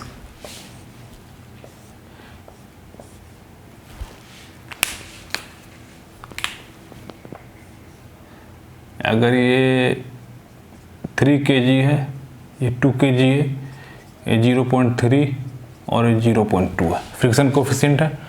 angle कितना लोगे,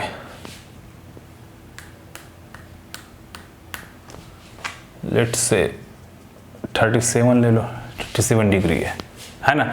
तो मेरे को क्या फाइंड करना है, कि इन दोनों के बीच इंट्रैक्शन फोर्स कितना होगा और इस 2 kg ब्लॉक का acceleration of 2 kg block first में, सेकंड में interaction force between both bodies, ठीक है ना। क्या होगा?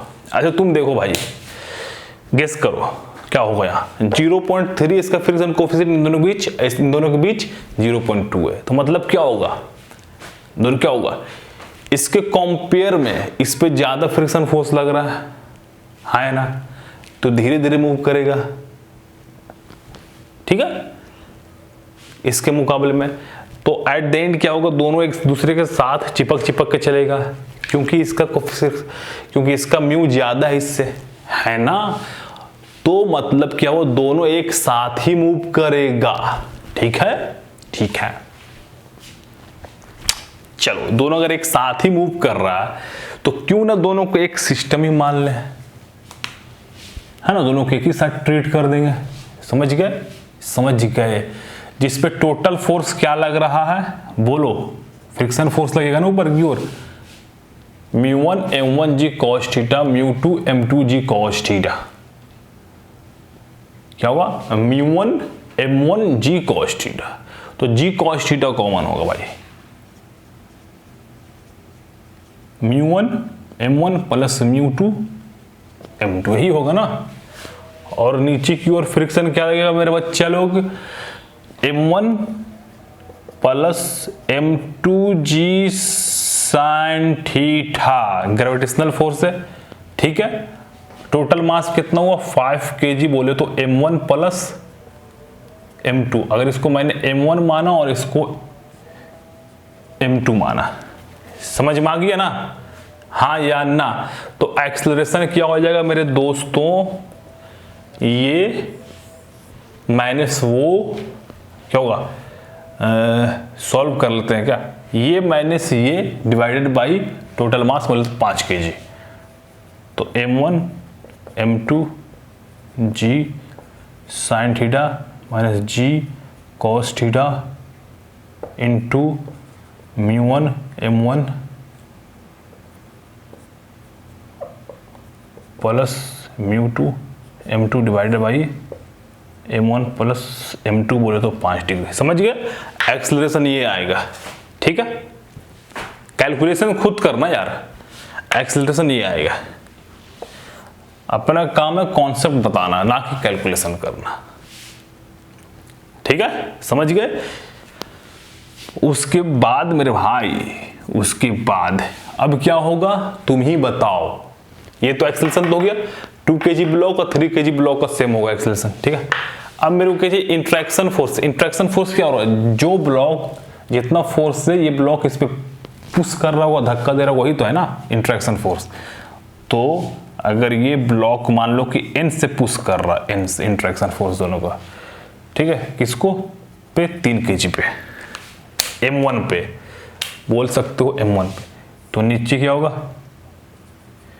m1g sin थीटा, और इधर फ्रिक्शन क्या होगा बोलो, μ1, तो μ1 m1g cos थीटा, ये μ1 है, इसको अपन μ1 इसको अपन μ2 मान लिए, ठीक है ना।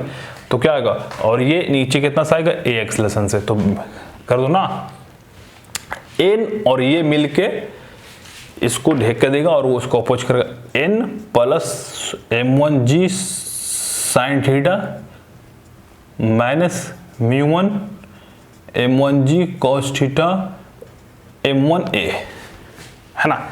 तो n क्या हो जाएगा, n हो जाएगा m1a plus μ1 m1g cos theta minus m1g sin theta. चलो n1 ये हो जाएगा, एक वैल्यू जो यहां से मिलेगा वो बैठा दियो, और एंगल को पता अपन m1 पता m2 पता जो भी है सब बना लियो, ठीक है। यही में बेसिकली इसका कॉन्सेप्ट यही है, समझ गए ना। चलो आगे। ओके। अच्छा अगर ये 0.2 होता और ये 0.3 होता तो क्या होता, दोनों क्या होता, सेपरेट लगाता, सेपरेट, क्योंकि मास पे उसका अफेक्ट ही नहीं पड़ता। ये कहा है ना ये 300 kg रहे, कहा है ना ये 2 kg रहे, नो प्रॉब्लम, है ना, मास से कोई फर्क नहीं पड़ेगा बॉस। ठीक है। चलो, तो इसका अलग होगा एक्सेलरेशन, इसका अलग होगा एक्सेलरेशन, और एक्सेलरेशन नीचे की ओर क्या होगा, अगर कोई ब्लॉक नीचे की ओर मूव कर रहा है, let's say angle theta, M नीचे आ रहा है, फ्रिक्शन उधर लगेगा, तो बताओ क्या होगा एक्सेलरेशन। एक्सेलरेशन होगा, याद है ना क्या था एक्सेलरेशन होगा, जी हाँ, sign theta minus mu cos theta, यही होगा। कैसे होगा, ये होगा एम जी साइन थीटा और ये होगा mu M G cos theta. Acceleration क्या होगा, ये माइनस ये डिवाइडेड बाई मास, है ना, sine theta minus mu cos theta by what, mass. तो कट जाएगा, है ना, खत्म। चलो, वही दोनों का अलग अलग हो जाएगा, सिर्फ फ्रिक्शन कोएफिशिएंट अलग है ना, बैठा दियो।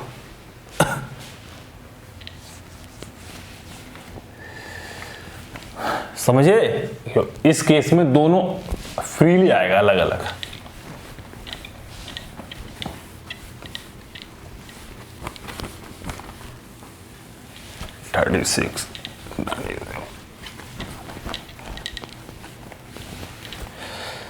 अब एक प्रॉब्लम, बहुत ही अच्छा प्रॉब्लम 37 जो कि अपन कर चुके हैं। ये अगर थीटा है, ये ब्लॉक मास है, बोल क्या रहा है मेरे को, फ्रिक्शन फोर्स और थीटा के बीच क्या चाहिए, ग्राफ चाहिए। कब, जब इस थीटा को 0 से 90 डिग्री तक ले जाया जाता है ना, मतलब थीटा को धीरे धीरे इंक्रीज किया जाता है 0 से 90 तक, मतलब थीटा को इंक्रीज किया जाता है कहां से, 0 to 90 डिग्री। तो मेरे को फ्रिक्शन फोर्स और थीटा के बीच एंगल जो है उसके बीच क्या चाहिए, ग्राफ चाहिए, मतलब किस तरीके से दोनों वेरी करेगा, है ना। तो तुम ही बताओ मेरे दोस्त, ये बात कर चुके हैं ना कि एक पॉइंट ऐसा आएगा जिसपे ब्लॉक जस्ट स्लाइडिंग करना चालू कर देगा, है ना, पॉइंट आएगा एक पॉइंट, उस पॉइंट को क्या कहते हैं अपन, एंगल ऑफ रिपोज, और उसे अल्फा से डिनोट किए थे, है ना, जिससे अल्फा से। तो तुम ही बताओ, तो उससे पहले, अल्फा से पहले अगर थीटा लेस देन अल्फा हो तो ब्लॉक क्या करेगा, रेस्ट में रहेगा ना, कंप्लीट रेस्ट में रहेगा। तो फ्रिक्शन क्या लगेगा, तुम ही बताओ, mg sin थीटा, है ना, फ्रिक्शन mg sin थीटा लगेगा, यस या नो। कंप्लीट फ्रिक्शन नहीं है, फ्रिक्शन mg sin थीटा। तो इस केस में ग्राफ क्या होगा, बोलो, friction force theta, mg sin theta proportional कितना है, किसके, sin थीटा के, है ना, sin थीटा के प्रोपोर्शनल है।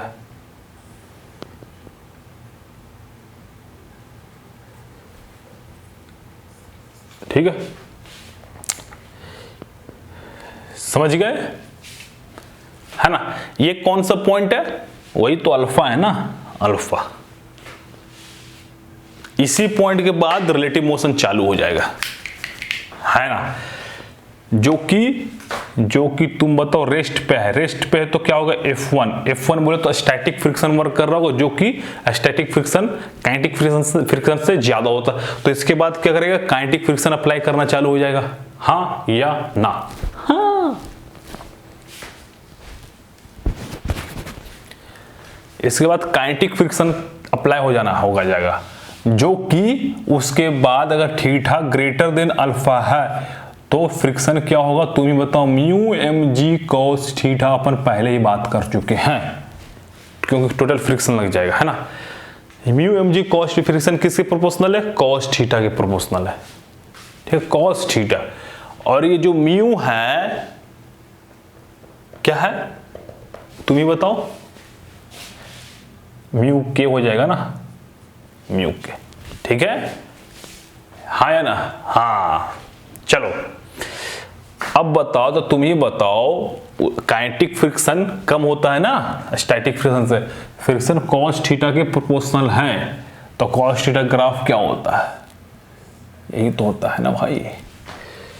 तो यहां से कहीं यहां तक 90 डिग्री तक कर दो, ठीक है, 90 तक ही बात कर रहा हूं ना, 0 से 90 डिग्री तक।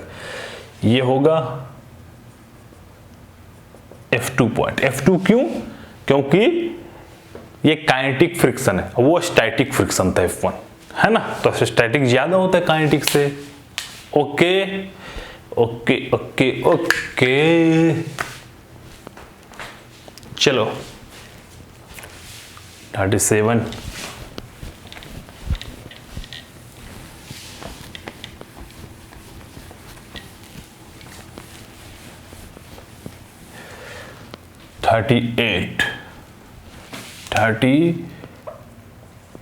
38 मेरे भाई, 38 मेरे भाई। जैसे कि एक ब्लॉक मास m ले लो, अगर इस पे F = 2T फोर्स लग रहा है, तो मेरे को और इसका फ्रिक्शन कोफिशिएंट दिए कितना, दोनों को भी म्यू दिए हुआ है, ठीक है। तो मेरे को ग्राफ चाहिए एक्सेलरेशन और टाइम के बीच में, ठीक है। ये अपन पहले भी डिस्कस कर चुके हैं, जो कि फोर्स ग्रेजुअली इंक्रीज कर रहा था टाइम के साथ, टी नहीं दी होता लेकिन ऐसे ही बताया था ना मैंने, फोर्स इंक्रीज कर रहा। तो एक्सेलरेशन और टाइम के बीच ग्राफ क्या होगा, सिंपल सा लॉजिक है यार, एक्सेलरेशन और टाइम। तुम बताओ ये ब्लॉक कब तक मूव नहीं करेगा, है ना, तुम बताओ ये ब्लॉक कब तक मूव नहीं करेगा, जब तक कि F ग्रेटर देन ना हो जाए F लिमिटिंग से, है ना।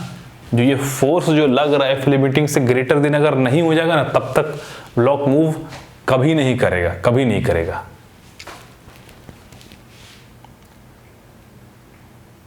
ठीक है, जिसका म्यू का वैल्यू है, म्यू का वैल्यू कितना ले लेते हैं, 0.6 ले लेते हैं, 0.6 ले लेते हैं, ठीक है ना, 0.6 ले लेते हैं म्यू का वैल्यू। अब तुम बताओ मेरे भाई, तो तब तक मूव तो नहीं करेगा, ये तो गारंटी है। तो उस टाइम तक एक्सेलरेशन क्या होगा, 0 होगा, 0 0 0 0। कहां तक, यहां तक, FL तक, ठीक है, गॉट इट। इस पॉइंट के बाद F अगर तो फ्रिक्शन इधर लगेगा जो FL के बराबर हो जाएगा रिलेटिव मोशन में मास, एक्सेलरेशन क्या होगा, मास, यही हो जाएगा ना। F बोले तो क्या है, 2T बोल सकते हो अपन, 2T मतलब टाइम के प्रोपोर्शनल है, तो इस तरीके से चला जाएगा। ये एंगल कितना होगा मेरे भाई, ये एंगल क्या होगा, acceleration 2T by mass minus FL by mass, acceleration हो जाएगा 2/m, क्या हो जाएगा, थीटा tan इनवर्स 2/m, है ना। y = mx + c, क्या पढ़ा था आपने, m क्या होता है, स्लोप होता है, स्लोप। ये मास नहीं है इसके जैसा, ये स्लोप है, गॉट इट। कुत्ता भूक रहा, चलो रहने दो, ठीक है, थीटा ये हो गया, समझ गए भाई, समझ गए हो तुम। अच्छा, मेरे को क्या फाइंड करना है इसमें, अगर क्वेश्चन दे दिया आपको जाए कि t = 4 सेकेंड पे चाहिए क्या, फ्रिक्शन चाहिए मेरे को, और t = 8 सेकेंड पे फ्रिक्शन चाहिए, तो क्या होगा बोलो। अगर इसका मास अपन ले लिए, मान लो 2 kg ले लिया, t = 4 सेकेंड पे फ्रिक्शन चाहिए, तो चेक करो ना, t = 4 सेकेंड पे नहीं, t = 2 सेकेंड पे करो, t = 4 सेकेंड पे करो, ठीक है। 2 सेकेंड पे क्या होगा, F क्या होगा, 4 न्यूटन होगा, तो FL क्या होगा बोलो, 0.6 12 न्यूटन, ठीक है। FL कितना, 12 न्यूटन, ठीक है। 4 करो ना, अकॉर्डिंग टू दैट ये 8 कर दो, ठीक है, ठीक है। तो टी चार्ज इक्वल टू कितना होगा 8 न्यूटन, ठीक है। तो टी इक्वल टू 4 सेकंड में ये 8 न्यूटन। तो तुम बताओ एफ एल क्या है 8 न्यूटन। तो उस केस में फ्रिक्शन क्या होगा, बोलो उस केस में फ्रिक्शन क्या होगा 8 न्यूटन ही होगा ना, इसी के तो बराबर होगा, ठीक है। और टी इक्वल टू 8 न्यूटन पे तो बोले तो फोर्स कितना हो जाएगा 16 न्यूटन, जो कि फोर्स ग्रेटर हो जाएगा एफ एल से। तो फ्रिक्शन फोर्स क्या होगा, फ्रिक्शन फोर्स इस केस में एफ के बराबर हो जाएगा, है ना, एफ काइनेटिक के बराबर हो जाएगा, ठीक है। जो एफ काइनेटिक, तो एफ काइनेटिक तो क्या होता है एक्चुअली में म्यू के एम जी होता है। तो म्यू को तो है ही नहीं, तो म्यू ले लो एम जी। तो म्यू कितना है तुम बताओ, यही तो है ना 8 ही तो है, कहाँ है 8 ही तो है, 8 है नहीं ये है ना 12 न्यूटन। तो इस केस में 12 न्यूटन। सिंपल सा बात है भाई, अगर मूव कर रहा हो तो टोटल फ्रिक्शन फोर्स यूज हो जाएगा ना। Got it, got it. अच्छा तुम ही बताओ, अगर सेम प्रॉब्लम हो,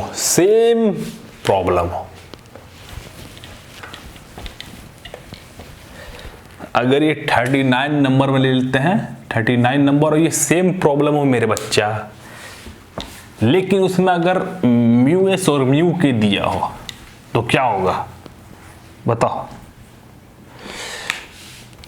अगर म्यू एस और म्यू के दिया हो तो मेरे को एक्सेलरेशन और टाइम के बीच का ग्राफ चाहिए। कुछ याद आ रहा पता, ये होगा हाँ या ना, हाँ यार वही तो है, कुछ डिफरेंस नहीं दोनों में, समझे। देखो उस पॉइंट तक तो क्या होगा 0 ही होगा एक्सेलरेशन, अचानक सडनली इंक्रीज कर जाएगा, क्यों, क्योंकि म्यू एस और म्यू क्यू, क्योंकि रिलेटिव मोशन के बाद म्यू की अप्लाई हो जाएगा, है ना। तो सडनली इंक्रीज करेगा, उसके बाद कांस्टेंट मूव करेगा according to this equation. F minus बोले तो डायरेक्ट एक्सेलरेशन क्या होगा 2t minus F L divided by mass, ठीक है। टाइम का प्रोपोर्शनल है ना, समझ गए, इजी है भाई। चलो अब क्या चलते हैं आगे।